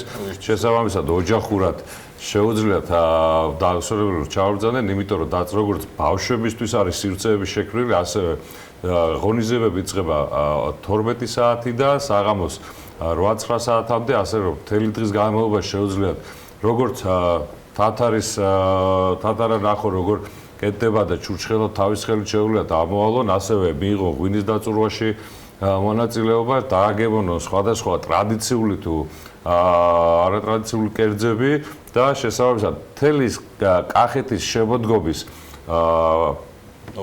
ნობათი და ხიბლი რაც არის ფაქტობრივად ადგილზე შეიძლება გაეცნონ და ძალიან საინტერესო როგორც ფოლკლორული, ისევე სხვადასხვა მუსიკალური გაფორმებები აქვს აღონიზებებს და შესაბამისად ერთ-ერთი საუკეთესო დღე როგორ შეიძლება შემოდგომაზე გაატარონ შემოდგომის ხილთან ერთად და შემოდგომის ბარაქასთან ერთად ესე თუ ისე ვიტყოდი აი ეს არის გურჯაანის ზღვრის ფესტივალზე და გრძელი უკრები გურჯაანი ხო და თან ახტალის არჩეულებრივ პარკში რომელიც განახლებას ელოდება და უკვე გეგმის მიხედვით ჩვენც ველოდებით რომ ნახოთ დაახლოებით როგორი შეიძლება იყოს განახლებული ახტალის პარკი მაგრამ ამაზე სხვა დროს ვისაუბროთ იმ გეგმებზე და სიახლეებზე რომელიც მას ელოდება მოკეთ ყველანი 12-ში გურჯაანში ღვინის ფესტივალზე ხართ დაპატიჟებულები გელოდებით დიდი მასპინძლობა იქნება შენ რაჭაში მითხარ მაგრამ მაინც გეპატიჟებ ეკა მე რომ რამე არ თქვა რომ არ დაგპატიჟო აგერ 12 წამოვიდა ჩვენ გულუხვად გეპატიჟებით და ძალიან კარგ მასპინძლობას გვერდებით რა თქმა ყველა საქმიანსაც და ყველა დაინტერესებულსაც გურჯაანში გელოდებით 12-ში მადლობა დავით სოღულაშვილს პარლამენტის წარმომადგენელს და ამ შემთხვევაში ფესტივალის თანაორგანიზატორს და ინიციატორს გელოდებით ყველას გურჯაანის ღვინის ფესტივალზე ხვალ 12 ღვინობისთვის ღვინის ფესტივალზე 12 საათიდან. მართლა საინტერესო დღე იქნება და არაჩვეულებრივ ადგილას ცხადია. 12-ში ყველანი გურჯაანში ღვინის ფესტივალზე. ჩვენ წინ ვიდრე უქმეებისთვის ვსადებას დავიწყებთ, კიდევ რამდენიმე საინტერესო სტუმარი ყავს თქვენთვის შემონახული, ოღონდ პატარა სარეკლამო პაუზის შემდეგ ძალიან მალე დაგებრუნდებით.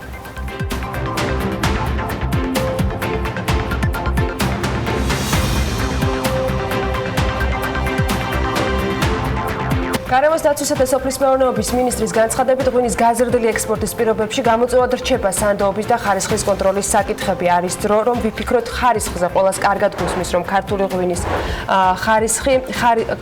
ხარისხიდან იწყება, მესმის, რომ პრობლემები ძალიან ბევრია, თუმცა თუ პრაგმატულად, ობიექტურად შედეგებზე ორიენტირებულად მიუდგებით, გადაუწყვეტავი პრობლემა წესით არ უნდა იყოს, ეს უკვე პრემიერ-მინისტრის განცხადება მეღვინეებთან შეხვედრისას. 30 სექტემბრიდან 6 ოქტომბრის ჩათვლით ფინანსთა სამინისტროს შემოსავლების სამსახურის საგადასახადო მონიტორინგის დეპარტამენტის მიერ ქვეყნის მასშტაბით განხორციელებული კონტროლის შემდეგ საგადასახადო სამართალდარღვევის 424 ფაქტია გამოვლენილი. პარლამენტში 2020 წლის სახელმწიფო ბიუჯეტის პროექტის განხილვა გრძელდება. ზურაბ ჭიაბერაშვილის კითხვის საპასუხოდ გიორგი კაკაურიძემ გუშინ თქვა, რომ მომავალი წლისათვის დაგეგმილი 5%-იანი ეკონომიკური ზრდა ამბიციურია, მაგრამ მიღწევადი. ეს ციფრი მინისტრის მოადგილის განმარტებით იმ გამოწვევებს ითვალისწინებს, რაც ქვეყნის წინაშეა. ბოლო 4 წელიწადში პირველად რკინიგზის სატვირთო გადაზიდვების შემოსავალი გაიზარდა. 2019 წლის პირველი 6 თვის შემოსავალმა 85 მილიონ 100.000 დოლარი შეადგინა, რაც წინა წლის ანალოგიურ პერიოდთან შედარებით 5.7%-ით მეტია. იუსტიციის სახლში კომუნალური გადასახადების ქვითრებში სწორი მონაცემების შეტანის სერვისით 13.318-მა მოქალაქემ ისარგებლა. 19 ოქტომბრის ჩათვლით ილიას სახელმწიფო უნივერსიტეტის აბასთუმნის ასტროფიზიკური ობსერვატორია NASA Space Up Challenge-ის მასპინძელია. პროექტი თბილისის სტარტაპ ბერაუს და ილიას სახელმწიფო უნივერსიტეტის მხარდაჭერით განხორციელდება. ლეონტ აღიაშვილი სტუმრებთან ერთად ახლა უფრო ცლად ისაუბრებს ამ ღონისძიების შესახებ, რომელიც ერთდროულად 200 სხვადასხვა ადგილას 48 საათის განმავლობაში დაგეგმილი. ლემა კიდევ ერთხელ მოგესალმებით. მოგესალმებით ჩვენს მაყურებელს. NASA Space Apps მსოფლიოში ყველაზე ფართომასშტაბიანი ჰაკათონია, რომელიც როგორც ანამ აღნიშნა, 200 სხვადასხვა ადგილას ერთდროულად იმართება. ის ინოვაციათა ინკუბატორის პროგრამაა. ჰაკათონში მონაწილეობა კი ყველას შეუძლია, ვისაც შეუსრულდა 18 წელი და დაინტერესებულია დედამიწისა თუ კოსმოსის კვლევებით, კოდირებით, ტექნოლოგიებით, დიზაინითა და სხვა გამოყენებითი მეცნიერებებით. თემაზე საუბარს თბილისის სტარტაპ ბიუროს თანადამფუძნებელ გური ქოიავასთან და ილიას სახელმწიფო უნივერსიტეტის მომავლის სამრეწველო ინოვაციური ლაბორატორიის მენეჯერთან ავთანდილ მღებრიშვილთან გავაგრძელებთ დილომშვიდობის. მადლობა რომ გვესტუმრეთ. მოკლედ მოგვიყევით პირველ რიგში ღონისძიების მასშტაბებზე და შემდეგ გადავიდეთ უკვე მის დეტალურ განხილვაზე. მოგესალმებით. პირველ რიგში მადლობა მოწვევისთვის. NASA Space Up Challenge, როგორც აღნიშნეთ, არის ინოვაციათა ინკუბატორი, რომელიც მერვე წელია მსოფლიოში იმართება. წინა წელი რო შევაჯამოთ 2018-ში 18,000-ზე მეტმა მონაწილემ მიიღო მთელი მსოფლიო მასშტაბით ამ ღონისძიებაში მონაწილეობა. ჩვენ უკვე მეორე წელია ჩართულები ვართ და შანშემ ყავდა ორი გამარჯვებული, სხვათა შორის ერთი პროექტი იყო რელატორი, პროექტი რომელმაც შექმნა ახალი ენერგიის წყარო, რომლის ინტეგრაციაც არის შესაძლებელი მაგალითად კოსმოსურ ხომალდში და გრძელი დისტანციის დაფარვის საშუალებას იძლევა მინიმალური ენერგიის დანახარჯით. და მეორე პროექტი, რომელიც ასევე იყო გამარჯვებული შარშან, Spot the Fire, აგვარებდა პრობლემას დედამიწაზე, ასე ვთქვათ, ხანძრის კერების წინასწარ აღმოჩენის და ამის პრევენციის.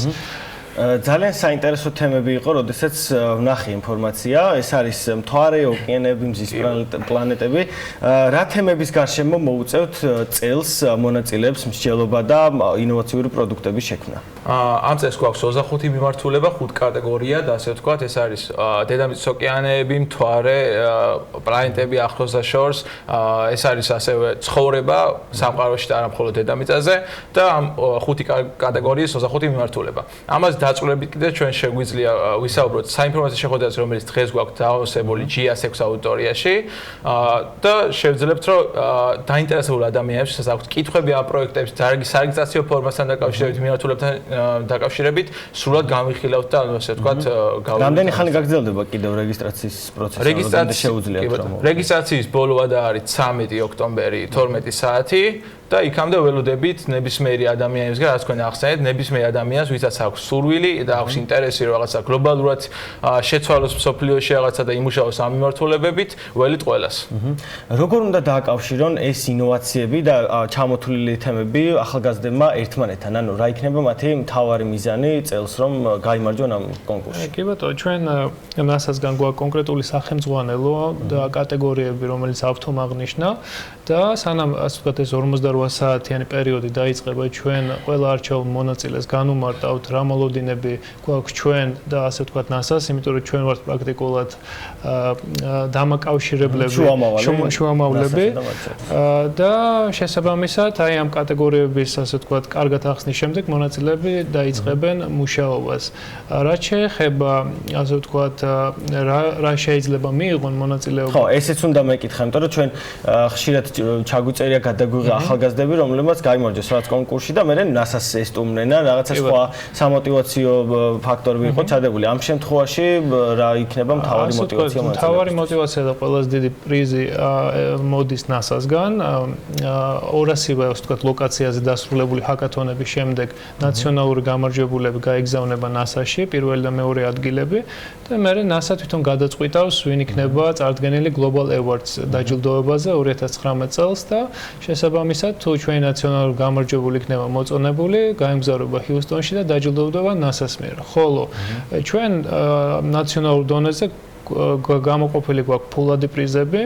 პირველი ადგილისთვის გვაქვს 2000 ლარი, მეორე ადგილისთვის გვაქვს 1000 ლარი, ასევე ჩვენი პარტნიორი ორგანიზაციის მიერ სამთვიანი, ასე ვთქვათ, ფინანსური, იურიდიული და ბუღალტრიული მომსახურება იმისთვის, რომ აი ამ ახალმა სტარტაპმა ამ ახალმა წამოწყებამ, ასე ვთქვათ, ფინიშის ხაზამდე მიაღწიოს კომფორტულად. ორივეს გაქვთ გამოცდილება ახალგაზრდებთან მუშაობით სტარტაპებზე, ინოვაციებზე. როგორი თაობა მოდის განსაკუთრებით აი NASA-სთან მიმართებით?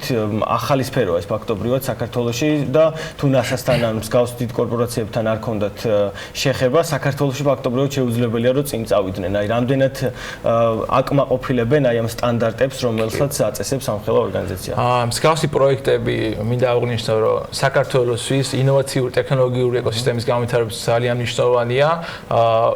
უკვე ვატარებთ უკვე მეორე წელია, მქონდა უკვე გამოცდილება შარშან ამ პროექტთან შეჭიდების, ასე ვთქვათ. და მინდა აღვნიშნო, რომ ესეთი პროექტები, მსგავსი პროექტები ბევრი ტარდება საქართველოში, თუმცა ესეთი მასშტაბური ძალიან იშვიათად. ეს პროექტი საშუალებას მისცემს იმ ადამიანებს, ვისაც აქვთ უნარი, იდეები, რომ გამოავლინონ და არიციან უბრალოდ სად შეიძლება თავიანთი შესაძლებლობები სხვარი ბოლომდე წაიყვანონ, ასე ვთქვათ. და ჩვენ ბევრი მაგალითი გვაქვს, როგორ შეიძლება ერთმა ადამიანმა ერთი იდეით შეცვალოს მსოფლიო და ჩვენც მაგას ველოდებით, რომ ამ პროექტის ფარგლებში გამოვალებთ იმ ადამიანების შესაძლებლობებს, რომ დავეხმაროთ, ასე ვთქვათ, მსოფლიოს ამ მიმართულებების პრობლემის მოგვარებაში. გური, ლოკაციაზე უნდა კითხო, აბასთუმანი საინტერესო ადგილი იქნება დარწმუნებული ვარ, რატომ შეირჩა ეს ადგილი და რა განსხვავებულ იერს შესძენს ეს კონკურსი? აბასთუმანში ჩვენ შარშანვე, ასე ვთქვათ, ამ პროექტს რო ვიწყებდით, სხვა ალტერნატივა არც განგვიხილავს, იმიტომ რომ აქ არის მოქმედი, ასე ვთქვათ, ობსერვატორია და კიდე იმიტომ რომ აბასთუმანის განსაკუთრებულობის გამო აქ მუშაობა, აქ ჰაკათონის ჩატარება, აქ კონცენტრირება, ესეთი ვთქვათ, დედამიწაზე და კოსმოსში პრობლემების გადასაჭრელად არის იდეალური ადგილი და წელსაც ჩვენ აქ გავაგრძელეთ ღონისძიება, რაც შევცვალეთ ჩარშანდელთან მიმართებაში არის, რომ წელს გვექნება საერთაშორისო საერთაშორისო ღონისძიება, ინგლისურენოვანი არის ჰაკათონი და ეს რამდენად დამაკმაყოფილებელი წესით ახალგაზრდათაობას ინგლისური ენასთან ამ პრობლემა არ უნდა ქონდეს, ხო? ანუ ამ კუთხით არ მგონია რომ რაიმე დაბრკოლებას შეხვდეთ. არანაირ დაბრკოლებას არ შეხვდებით და აუცილებელია ინგლისური ენის ცოდნა, იმიტომ რომ გამარჯვების შემთხვევაში Global Awards-ზე იქ პროექტები უნდა იყოს წარდგენილი ინგლისურ ენაზე და მეორე კარგი ამბავი რაც არის ის რომ უკვე აპლიკაციები, შემოსული აპლიკაციებიდან 40% არიან ასე ვთქვათ უცხოელები, ანუ საერთაშორისო ჰაკათონი გამოდის და მეზობელი ქვეყნებიდან და სხვა ქვეყნებიდან გვეყოლებიან ადამიანები, ვინც ჰაკინგს ჩაერთვებიან აბა. ძალიან საინტერესოა, რეგიონის ქვეყნებიდან აქტიურობენ თუ აღმოსავლეთ ევროპიდან თუ აი საიდან არის ძირითადად? ამ ეტაპზე უმეტესობა არის მეზობელი ქვეყნებიდან, თუმცა რამოდენიმე ვთქვათ აპლიკაცია ყავს ევროპიდანაც. ჩვენ იდეაში ამისთვისაც ვიბრძვით, რომ რეგიონული ჰაბი ვიყოთ ინოვაციების და ტექნოლოგიების კუთხით და ძალიან კარგია რომ გარკვეული შედეგი უკვე გვაქვს ამ კუთხით. აბსოლუტურად. წარმატებები, ესე იგი დაახლოებით რამდენი ხანი შეიძლება კიდევ შევახსენოთ მაყურებელს რეგისტრაცია, როგორც აღვნიშნეთ, 13 ოქტომბრის დამთავრდება საღამოს 12 საათზე, ანუ ღამის 12 საათზე და ონლაინ შეუძლიათ ონლაინ ნებისმიერ ადამიანს დაინტერესებულ ადამიანს შეუძლია რომ დარეგისტრირდეს, ასე ვთქვათ, შეავსოს მარტივი ფუმული და მიიღოს ჩვენ Global Hackathon-ში მონაწილეობა.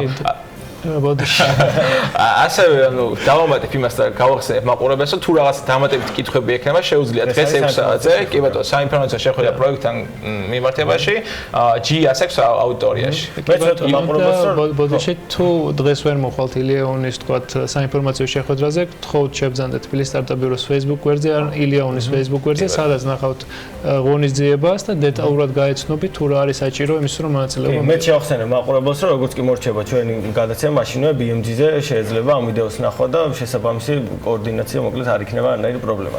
დიდი მადლობა და წარმატებები თქვენ გურიქოიაო თბილისის სტარტაპ ბიუროს თანადამფუძნებელი და ავთანდი მღებრიშვილი ილიას სახელმწიფო უნივერსიტეტის მომავლის სამრეწველო ინოვაციური ლაბორატორიის მენეჯერი იყო ჩვენთან სტუმრად. მადლობა ლევან თაღიაშვილს მისტუმრებს, წარმატებები ორგანიზატორებს ცხადი ჰაკათონის მონაწილეებს. ჩვენ რეკლამის შემდეგ დაგიბრუნდებით უკვე საქმიანი დილის ანალიტიკით ეთერში დროებით.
სოფლიო ეკონომიკური ფორუმის კონკურენტუნარიანობის ინდექსში საქართველოს პოზიციები დათმო. პოზიციები დათმო არა იმიტომ, რომ რაღაცა განსაკუთრებული ცვლილება არის, იმიტომ რომ ჩვენ არაფერი გავუკეთებია იმისთვის, რომ ეს პოზიციები გაგვაუმჯობესებინა. უბრალოდ საკმარისი არ გავუკეთებია იმისთვის, რომ წინსვლა ქონოდა. არა და სხვა დანარჩენ სოფლიოში ყველაფერი გააკეთეს იმისთვის, რომ გაუმჯობესებულიყო მათი შედეგები და ამას აჩვენებს მათ შორის ის პოზიცია, რომელიც საქართველოს რეიტინგში აქვს. კონკრეტულად ამ კონკრეტულ რიცხვების მიღმა რა არის ჩვენთვის პრობლემური, რატომ ვერ წავიწიეთ წინ და პირიქით გადავინაცვლეთ უკან, ამას საქმიანი დილის ანალიტიკის ნაწილში ელენე კვანჭელაშვილი გაგვიზიარებს. ელენე დილა მშვიდობისა, წინასწარ თქვი თემა, რომელზეც ჩვენ მოამზადე ვრცელი და ანალიტიკური მასალა. ამაზე ჩვენც ვისაუბრეთ, მაგრამ ჩაშლა ძალიან საინტერესო და მნიშვნელოვანია, რაშია პრობლემა, რომელ კრიტერიუმებშია ჩვენი მთავარი გამოწვევა და პრობლემა და სად გვისწრებენ სხვა დანარჩენები. კი ბატონო, მადლობა. და საქმიანი დილა მშვიდობისა ორივეს და ჩვენს მაყურებელსაც. კი, საქართველოს დღეს ნაკლებად კონკურენტუნარიანია, ვიდრე ნებისმიერი მისი უშუალო მეზობელი ქვეყანა, აზერბაიჯანი, რუსეთი, თურქეთი და სომხეთი. ამ შეცვლილ სურათს აჩვენებს დღეს გლობალური კონკურენტუნარიანობის ინდექსი და მინდა ვთქვა, რომ ასეთი შედეგი კარგახანია ამ ქვეყანას ამ რეიტინგში არ ქონია.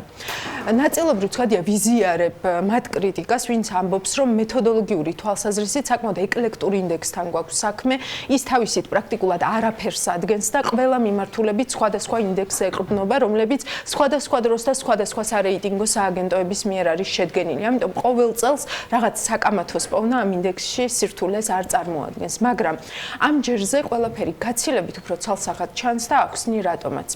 ინდექსში ბოლოს შეიძლება ითქვას 10 წლის მანძილზე პირველად გაუარესდა ინსტიტუტების კომპონენტი. ძველ ინდექსებს თუ გადახედავთ, ნახავთ, რომ ეს კომპონენტი საერთო გარემოზე პასუხისმგებელი კომპონენტია, რაც იმას ნიშნავს, რომ პრაქტიკულად საბაზისო მოთხოვნაა იმისთვის, რომ ინვესტორი საერთოდ დაინტერესდეს ქვეყნით და მეორე მხრივ ეს არის კომპონენტი, რომელიც პირველ შთაბეჭდილებას ახდენს ინვესტორზე. ამ კომპონენტის გაუარესება ჩემთვის რამდენიმე რამეს ნიშნავს. პირველი, საქართველოს უწევს ხელახლა გაიაროს ის გზა, რაც ერთხელ უკვე გაიარა და ბოლო წლებშიც მისი პოზიცია ამავე ინდექსში, სადღაც 67-თან ახლოს მერყეობდა. ახალ ინდექსში კი 8 პოზიციით არის ეს მაჩვენებელი გაუარესებული. ვიტყოდით და მე მგონი ასეც შეაფასეთ საქმიან დილაში, თუ არ ვცდები 2 დღის წინ, რომ ეს ჩვენი უკუსვლა ძირითადად იმან განაპირობა, რომ სხვა ქვეყნებმა გაგვისწრეს. უფრო თამამად დაგეთანხმებოდით ამ რბილ შეფასებაში, რომელიც ვფიქრობ ინვესტორებისთვის და ბიზნესისთვის უფრო იყო განკუთვნილი, რომ არა ის ფაქტი, რომ ინდექსში ჩვენი ქულაც გაუარესებულია, რაც იმას ნიშნავს, რომ სოფლიო ეკონომიკური ფორუმი ამბობს, საქართველოს არამხოლოდ არ მოინდომა რაღაცის გაუმჯობესება, არამედ პირიქით, რაღაც გააუარესა კიდეც. ოდნავ მოგვიანებით ვნახოთ ყველაზე მეტად რა გააუარესა და რატომ დავიხიეთ მთელი 8 პოზიციით უკან. მანამდე მეორე, რასაც აჩვენებს ჩემთვის ინსტიტუტების კომპონენტის გაუარესება, ის არის, რომ რეფორმების ის ინერცია, რომელიც აქამდე არსებობდა და გვინარჩუნებდა მათ შორის გლობალურ კონკურენტუნარიანობასაც იწურება და შესაბამისად ეს ფორა აღარ გვაქვს. ახლა საჭირო არის ხედვა და მოქმედება და არა საარჩევნო ციკლებს მორგებული ეკონომიკური პოლიტიკის გატარება. გუშინ სხვათა შორის Facebook-ზე ჩემს პოსტს გლობალურ კონკურენტუნარიანობის ინდექსთან დაკავშირებით ლევან ალაფიშვილი გამოეხმაურა და შემახსენა პოლიტიკის დოკუმენტი 2020, სადაც ის გაანგარიშებებია მოცემული 2014 წელს, რითაც საქართველოს წესით 2020 წელს უნდა ხვდებოდეს.